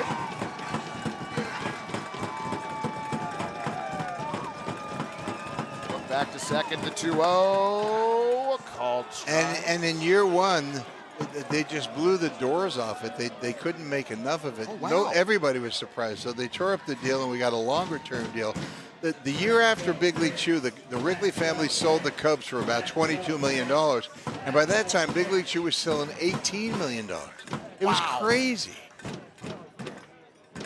Also, just buying the Cubs for $22 million sounds crazy. That pitch lost at the plate. Kennedy had actually knocked it down, but the cloud of dust in the batter's circle obscured the ball momentarily. That had to have been terrifying as a catcher. Yeah, you would think, right? Yeah, the funny thing about the Wrigley family selling for $22 million, they're worth I don't know how many billion, and I wish Big League Chew was as well, but it doesn't work that way. I was just happy they renewed the deal and they realized we weren't a fad. So now, we'll deal with this at bat first. Sure. Look back to second, the 3-1 popped up. Come on. Into right field. Gunnar Guile tracking, makes the play in the corner, F9 the putout. And that is the end of the bottom of the seventh. All right, Rob, at some point we are going to have you back on here because Be my pleasure. We could go all night, couldn't we? I was going to say, I feel like we could probably go 9 full innings ourselves. Friend, it has been an absolute pleasure. Hey, to be continued. Absolutely. Thank you so much. It's an honor to be part of the Pickles family. It really is. Well, we are honored to have you as part of it, friend, and thank you again so much for joining us. Fans, Rob Nelson joining us. We are going to head to the top of the 8th, Pickles Trail. Thank you, fans.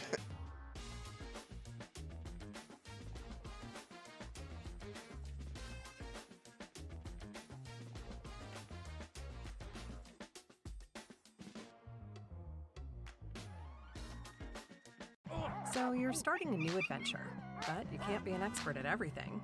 But with Rivermark Community Credit Union, we'll give you the courage and the guidance to turn your hard work into something real. Because with us, you can. So you're starting a new adventure, but you can't be an expert at everything. And life doesn't come with an instruction manual. But with Rivermark Community Credit Union, you can turn can't into can. We'll give you the courage and the guidance to turn your hard work into something real. Take control of your financial life with Rivermark Community Credit Union. Because with us, you can. 371. Come on. Pew, pew, pew, pew. Come on. Welcome back, broadcast friends. To the top of the 8th we go, but first, we're going to take a look at the West Coast League pitching leaders. And look at that for the Walla Walla Sweets, the aforementioned Charles Rogers III, leading the West Coast League in whip at less than 1. Also a great ERA, third in the league at 1.85 behind Michael Klein of the Drifters and Seth Sumner. Michael Klein also third in the league with 44 strikeouts. Victoria Harbor Cats, Jeremiah Arnett and Eric Rico, first and second, respectively. Yeah, and winner.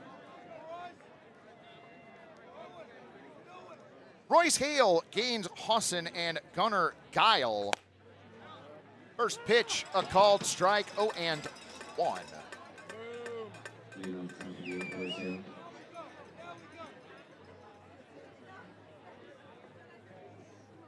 Royce 1 for 3, singled, hit into a double play his last time up. Skies that one high in the air. Coming back. 0-2.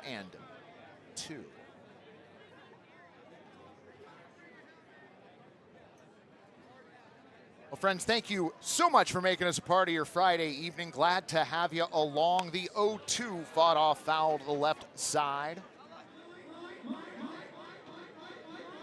2 strikes, let's make some noise. There was supposed to be a third guest. I wanted to get Brad Whitman on with me, voice of the Walla Walla Sweets, and we may still try and do that. The 0-2, what a grab by Avina on the mound. The underhand to M.D. Connor. 1-3 to put out of Royce Hale.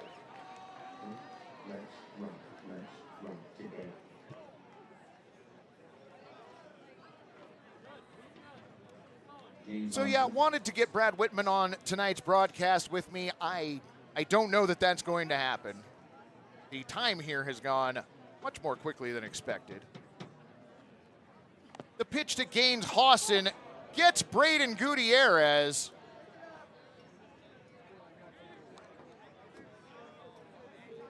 Little unpleasant. Seems to be all right.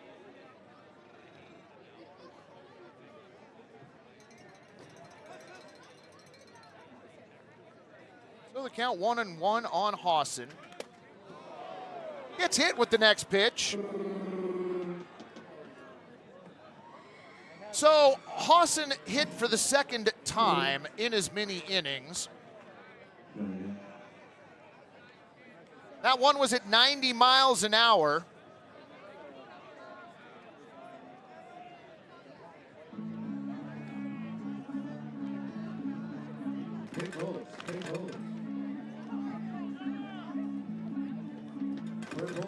So Gunnar Guile checks in. 1 for 2. A double lined out to a diving Kai Malt in center back in the second. Walked and scored last inning. That pitch tails away. All 1. BFXP checking into the YouTube chat. Tough night for the catcher. Tough night for both catchers, friend. The 1-0 in the dirt. Ball 2.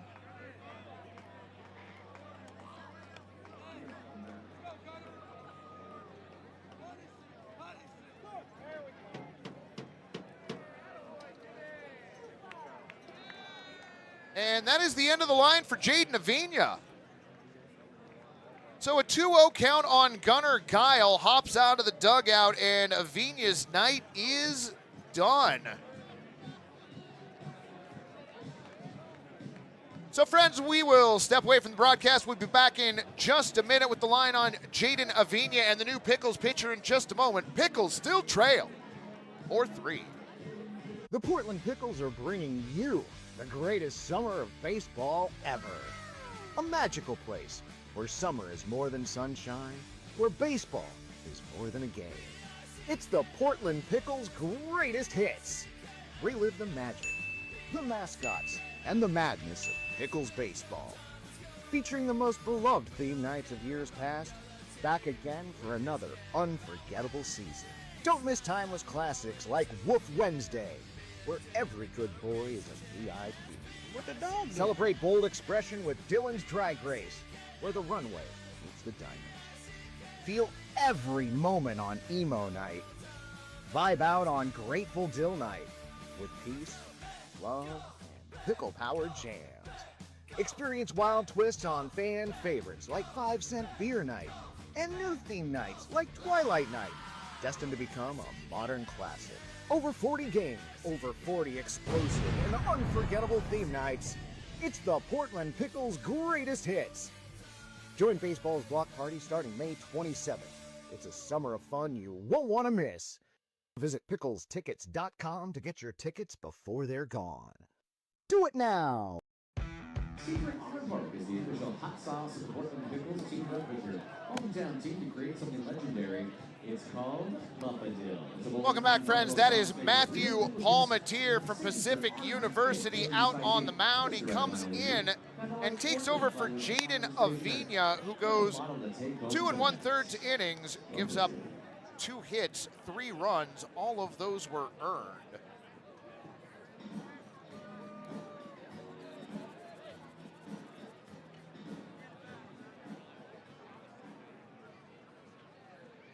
Walked 3, hit 4, and struck out 1.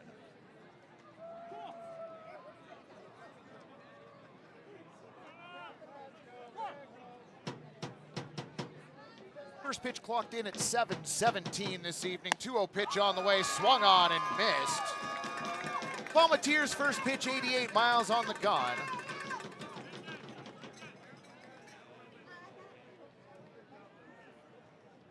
Palmatier working from the first base side is 2-1 foul.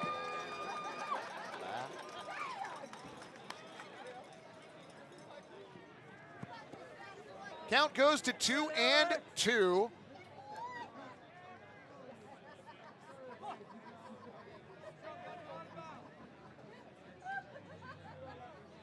Palmatier has his sign. Brings it in.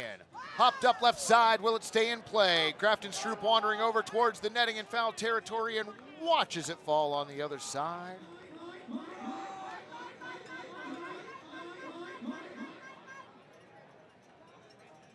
I don't know if you could hear that, but there was a small child also yelling, "Mine, mine, mine," along with the audio clip.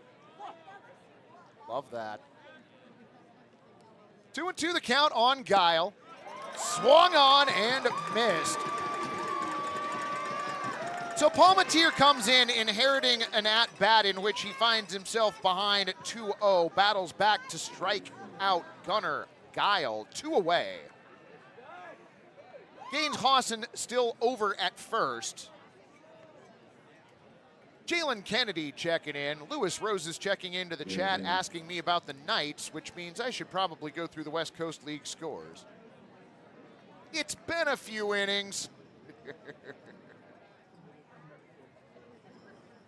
Pitch on the way. Over for a strike. 0-1.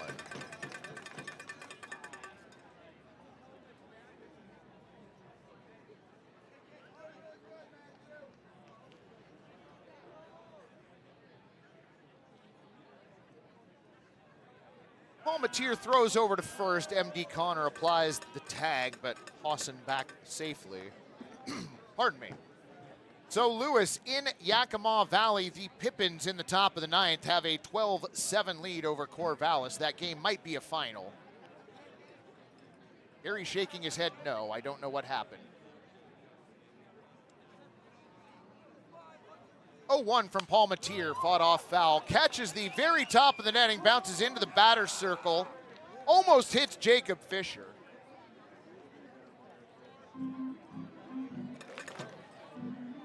Oh, Rick, I wasn't going to interrupt him. I would have let Rob Nelson talk.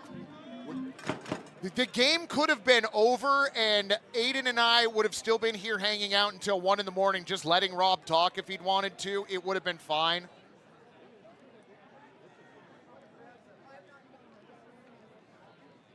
So the count 0-2 on Jalen Kennedy.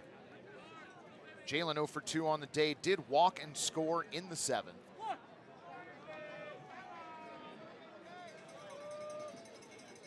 Two outside, ball 1. Other games have happened in the West Coast League. The aforementioned Springfield Drifters, a 6-1 winner over Marion. The Edmonton Riverhawks hosted the Falcons and beat them 5-1. The Lefties hosted the Night Owls and let them win 6-2.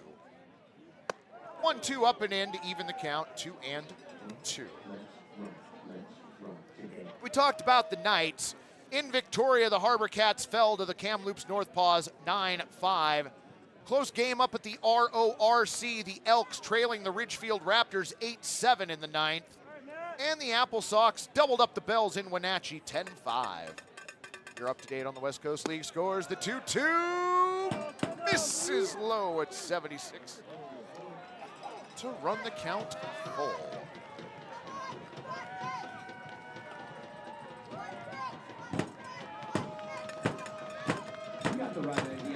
Kennedy steps back in, the count full, 2 down.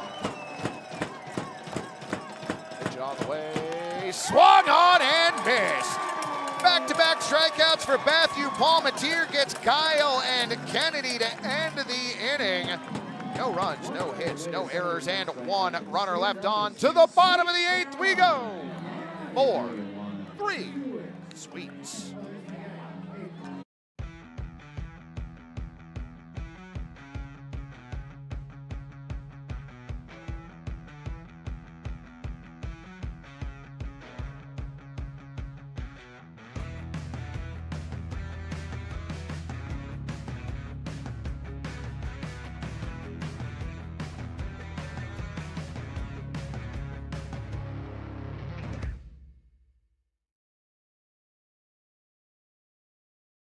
We heal hearts so they can love more.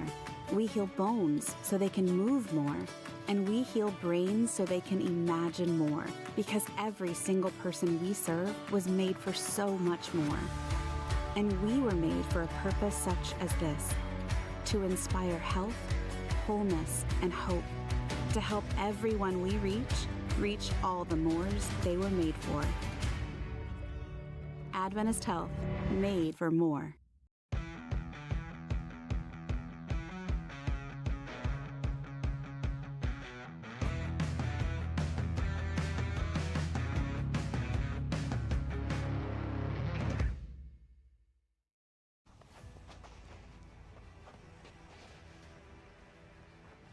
Does your personal injury claim have you in a pickle? Lost wages, mounting medical bills, pain and suffering? If so, don't take on the insurance company alone. Give Northwest Trial Law, the law offices of Devin Robinson, a call.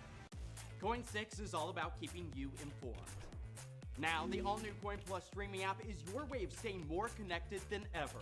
Watch live newscasts. Why the governor today held a news conference. Or the stories you want to see on demand, anytime. Just go to the channel store and search Coin Plus. We've got you covered. It is fantastic. The Coin Plus app is free on Roku, Amazon Fire TV, and Apple TV.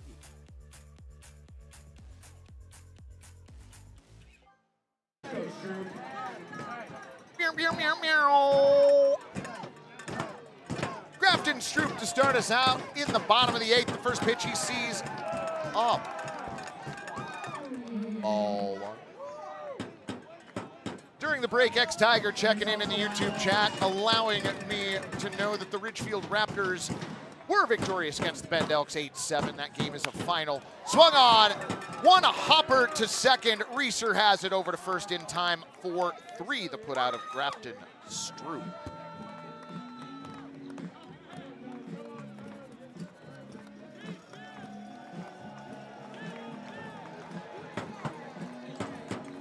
One away for Portland in the bottom of the 8th, and that is going to bring up your right fielder, Caleb Duncan.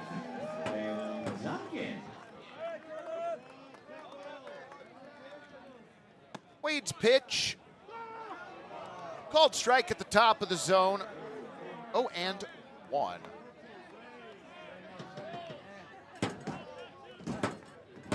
Caleb 0 for 2, walked in the first. Offers that and comes up empty on a 76-mile-an-hour curveball, 0-2.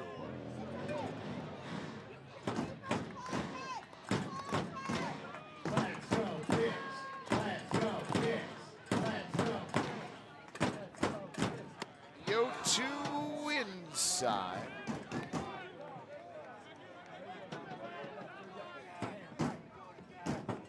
Duncan stands back in, awaits the 1-2.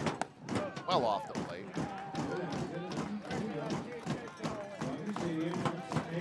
Quade Gonzalez, the 4th, climbs back up on the hill. Rally Gator dancing behind home plate.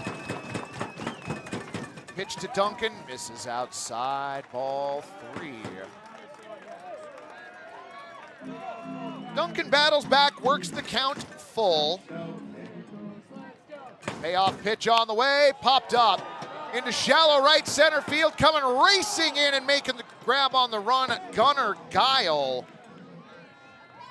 F9 on a shot that was dying out in shallow right center.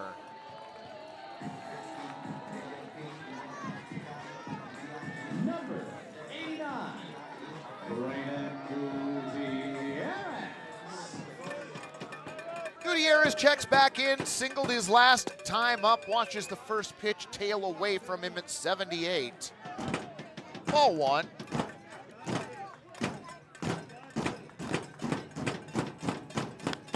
Next pitch fouled back. Just missed the right tone pole, 1-1.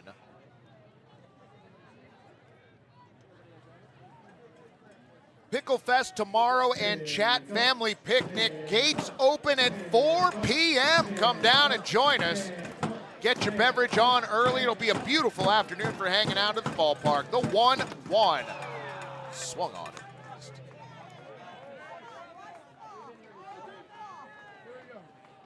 Gonzalez ahead in the count, 1-2.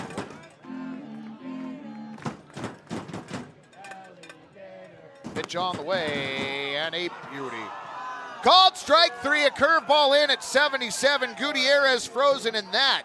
is it for the Pickles here in the 8th. No runs, no hits, no errors, and nobody left. Friends, to the top of the 9th we go. The Walla Walla Sweets 4. Your Portland Pickles 3. Coin 6 is all about keeping you informed. Now, the all-new Coin Plus streaming app is your way of staying more connected than ever. Watch live newscasts. Why the governor today held a news conference. Or the stories you want to see on demand, anytime. Just go to the channel store and search Coin Plus. We've got you covered. It is fantastic. The Coin Plus app is free on Roku, Amazon Fire TV, and Apple TV.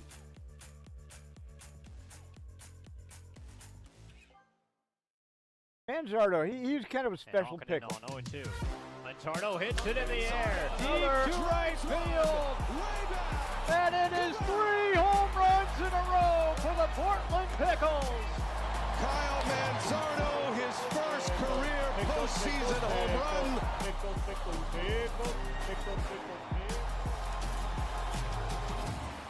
I love summer baseball. It was a good time to, go get some at-bats, meet new teammates that turn into friends. I mean, just being around the guys, Mags, all the coaches, guys at different schools and stuff. I had a great experience in Portland in general. Super fun, super valuable. Manzardo drove that ball. Are you impressed with that two-strike approach by him? No, nothing he does.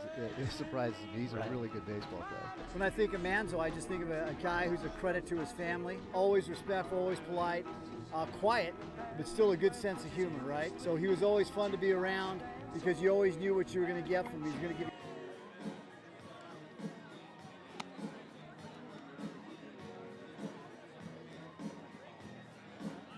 Welcome back, friends. New pitcher on the mound for your Portland Pickles, right-hander from Sacramento City College, Nick Rodriguez.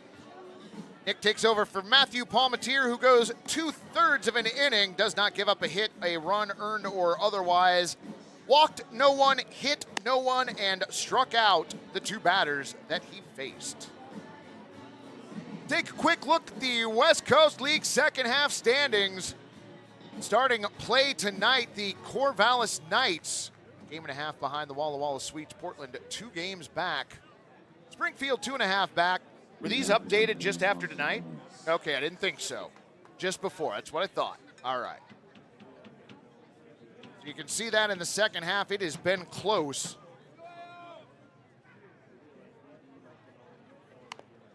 First pitch, check swing fouled away. 0-1 to Austin Owens. Number 87, Nick Rodriguez.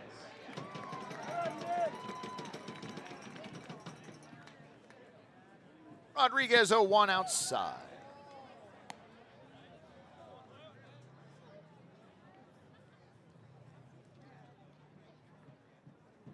Rodriguez into his motion, his 1-1. Hit sharply over to third, gets by Grafton Stroop into left field. Cody Niedowitz will get the ball back in. Austin Owens will lead off single here in the top of the 9th.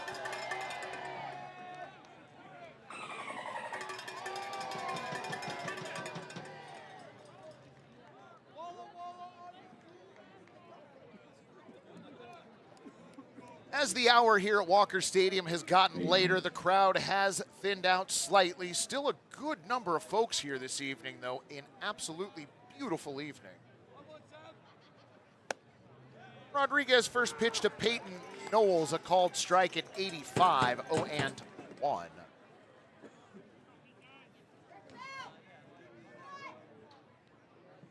Rodriguez checks first.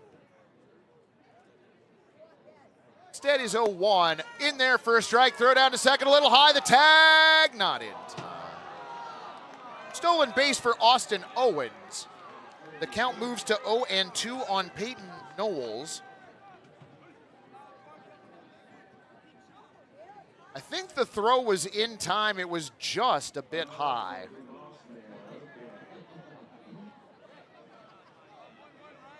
McNeil had to go up and grab that, came down, and yep.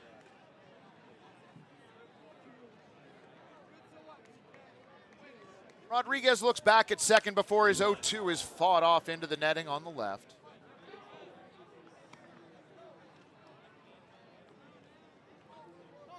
That is the bat boy, Alex, retrieving that ball. 0-2 the count on Knowles. Has walked in 3 straight plate appearances. Pitch on the way. Out the plate. Ball 1.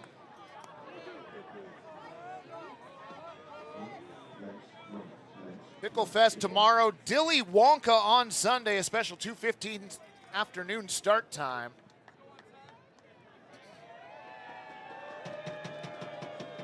Rodriguez with the 1-2 outside. 2-2.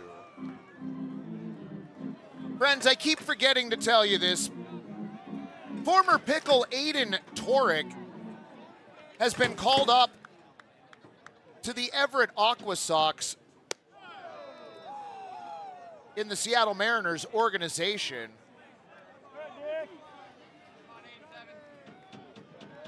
Got to tune in to the Aqua Sox broadcast the other night and saw Aiden Torek come home to score in the bottom of the 9th inning on a walk.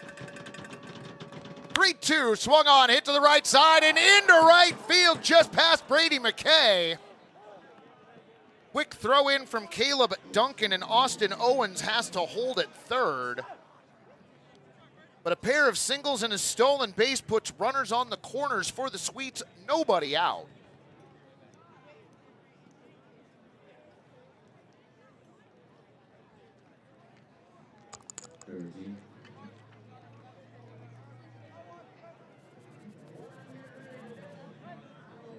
Trevor T with runners on the corners, nobody down. Rodriguez trying to keep this a 1-run game.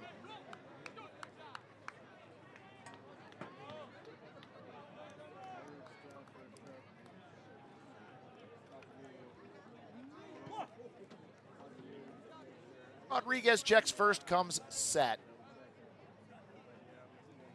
Pitch on the way, bunted down the first base line and a beauty, but it rolls foul and then rolls fair. Foul ball.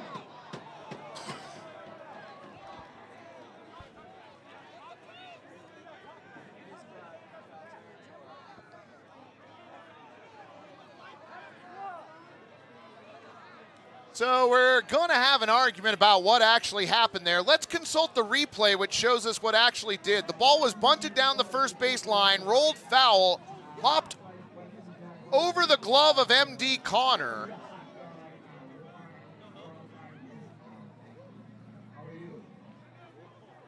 So foul ball had already been called. It had been ruled a dead ball, and you can't undead a dead ball. I guess the scientific term would be resuscitate.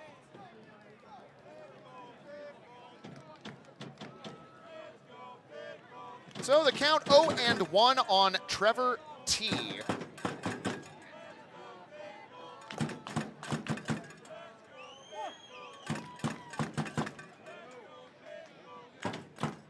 One coming in, bunted, this time on the first base side in fair territory. Only play going to be at first. Rodriguez underhands to M.D. Connor to get Trevor T at first. On the play, Austin Owens comes in to score.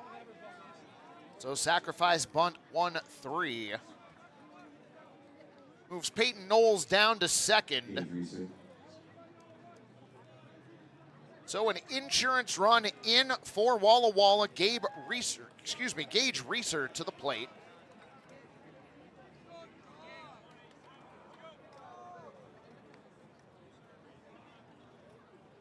Rodriguez deals in a skosh high at 75. Ball 1.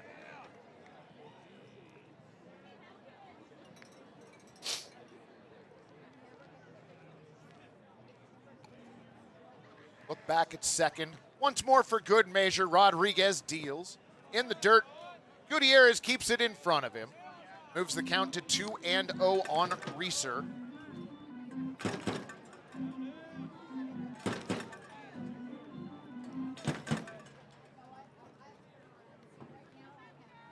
Sam Kane on deck for Walla Walla. Double play gets Rodriguez and the Pickles out of the inning. He comes set, checks second before the 2-0. In for a strike. I'm sorry, excuse me, I'm not an umpire. Misses up, ball 3.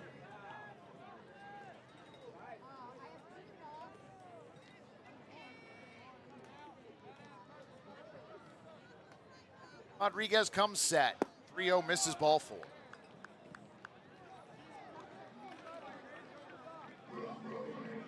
Reeser reached on a double in the first, reaches on a walk here in the 9th. So Reeser on at first, Knowles on at second.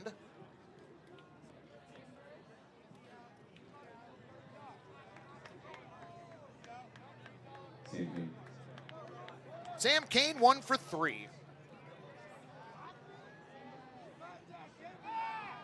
Step off and a throw to second. Knowles back in time easily.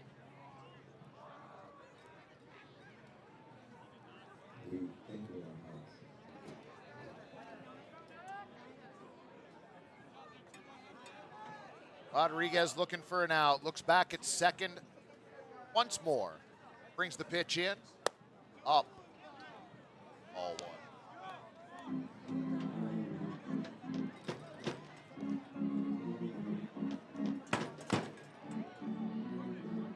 Pickles offense coming in the bottom of the first inning. They played it 3 runs, seeded 1 back in the top of the 4th.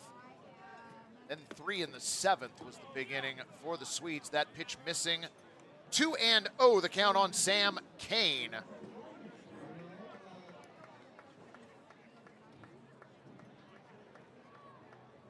AB Trooper joining the YouTube chat from the Eastern Time Zone. Bryce out for the Pickles, gonna be a mound visit. Gutierrez comes out, it's just he and Rodriguez out there.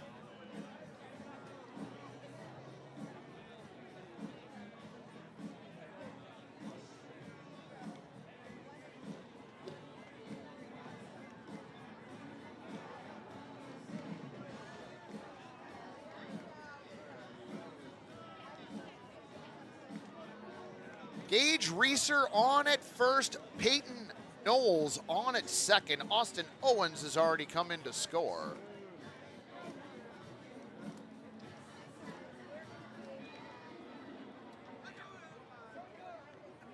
Pickles trailing 5-3, trying to keep the score right there. Rodriguez behind in the count, 2-0, looks back, deals, swung on and missed. Kane went chasing an 85-mile-an-hour fastball that might have been below the zone.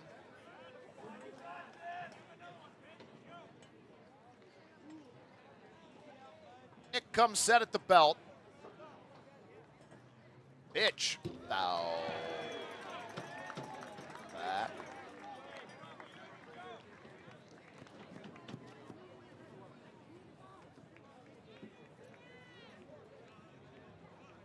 Kane taps home plate as he steps in. Rodriguez stares in at home plate. Looking for a sign, he has it. 2-2. Swung on and missed. Rodriguez gets Kane to chase. 88 at the top of the zone. Big strikeout for Nick Rodriguez, his first.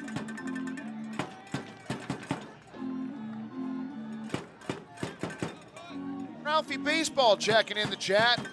Your voice is being broadcast over the PA at County Stadium, Chexy. I appreciate that, friend. Howdy to everyone out in Yakima Valley. Congratulations tonight. First pitch swung on and popped up. The bat went flying. So did the ball. The ball much higher in the air than the bat. Popped out to the pitcher, P1. The bat went for a single. We are done with the top of the 9th. Last call for the Pickles. 2 to send us to extras, 3 to win it. Walla Walla Sweets lead 5-3. Manzardo, he's kind of a special pickle. 0-2. Manzardo hits it in the air. Deep to right field. And it is 3 home runs in a row for the Portland Pickles. Kyle Manzardo, his first career postseason home run.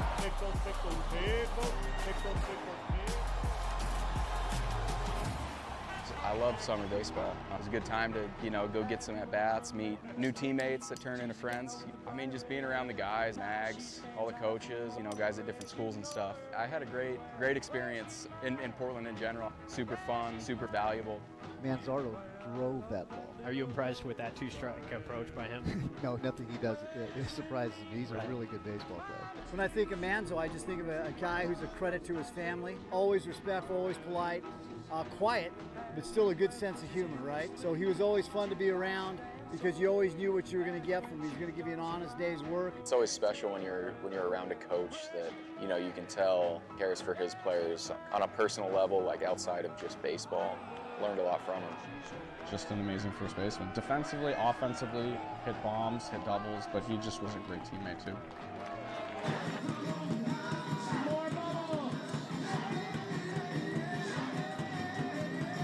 All right, one more time, that pop-up to end the inning. The ball went sky high, and you can see the bat on the right side of your screen going toward the hole between first and second, just missing the runner.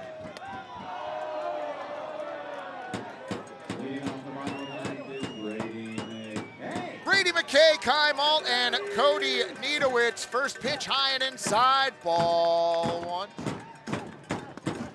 Next pitch outside, ball two.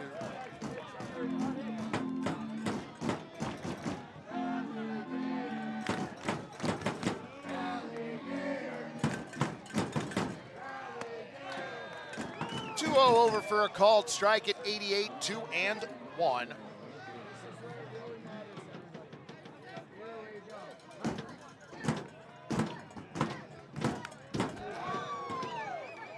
One foul back to even the count, 2-2.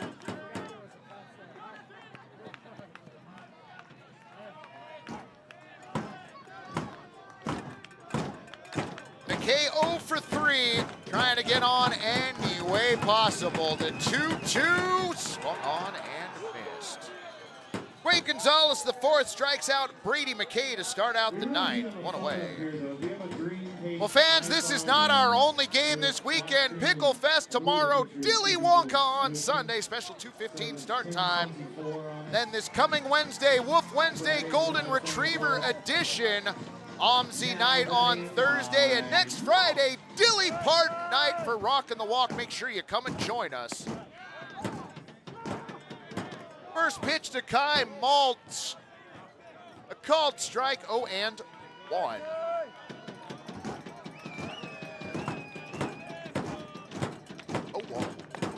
Off-speed pitch, bends in for a strike at the top of the zone, 0-2. Kai Malt behind in the count, 0-2 on a pair of borderline pitches. That one not borderline and not a strike. 1-2.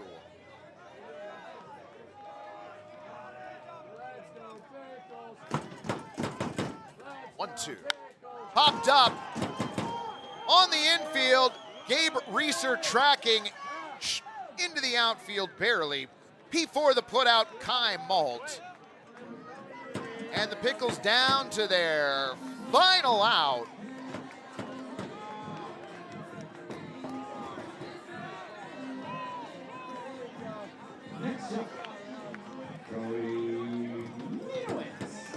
So 2 away for Cody Niedowitz.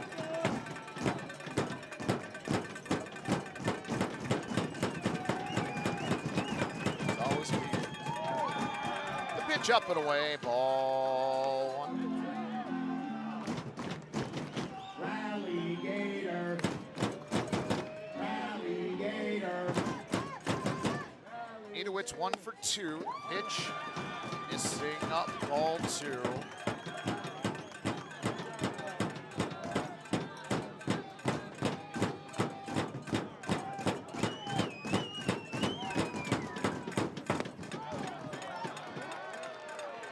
Misses. So Niedowitz has worked the count well in his favor, 3-0.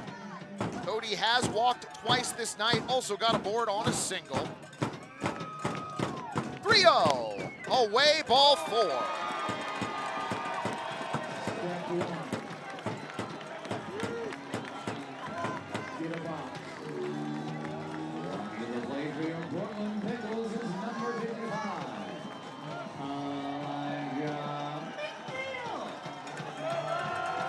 Elijah McNeil representing the tying run in the ball game.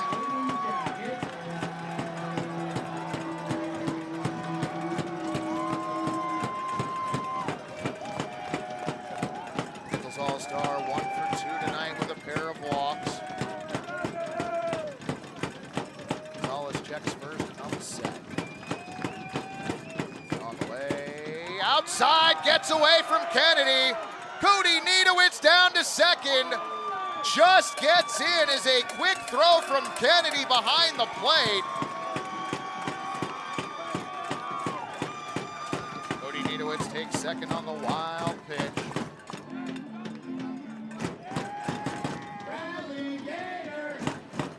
Galen Kennedy out to the mound for the Sweets. Peyton Knowles, first baseman, coming in to join the conversation. Brady McKay struck out to start the bottom of the ninth. Kai Malt popped out to Gage Reeser just on the outfield grass. Cody Niedowitz followed with a single advance to second on the wild pitch. Jacob Fisher out to break up the meeting on the mound.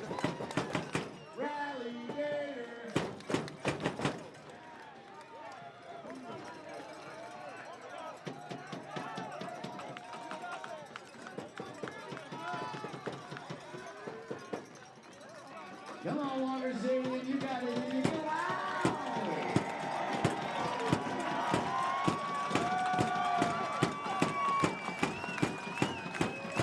Elijah McNeil does have one home run to his credit. Look back at second, the 1-0.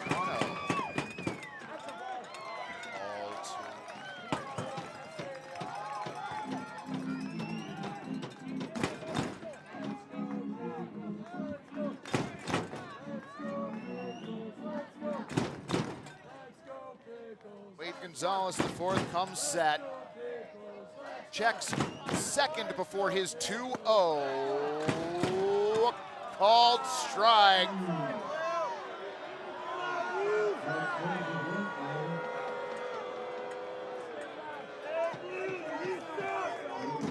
Nice frame job on the pitch by Jalen Kennedy. Stole the strike for Quade Gonzalez. 2-1 the count.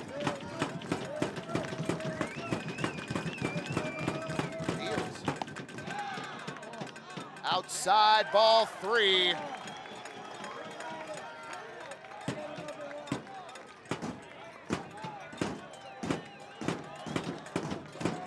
So McNeil ahead in the count, 3-1.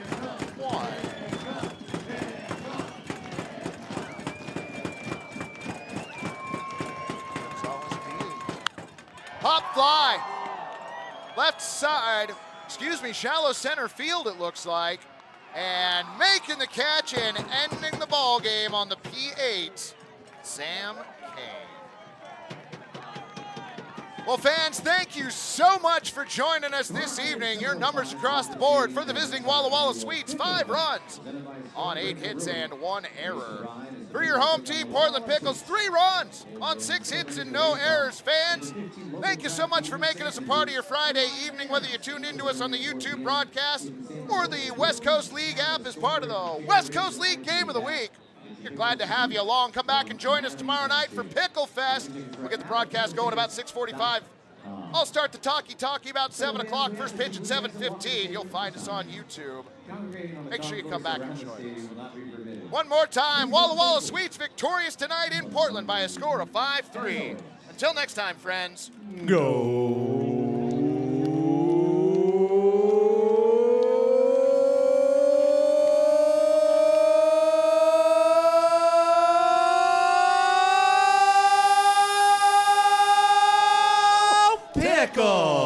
We'll see you back here tomorrow night for Chat Family and Pickle Fest, friends. Be good.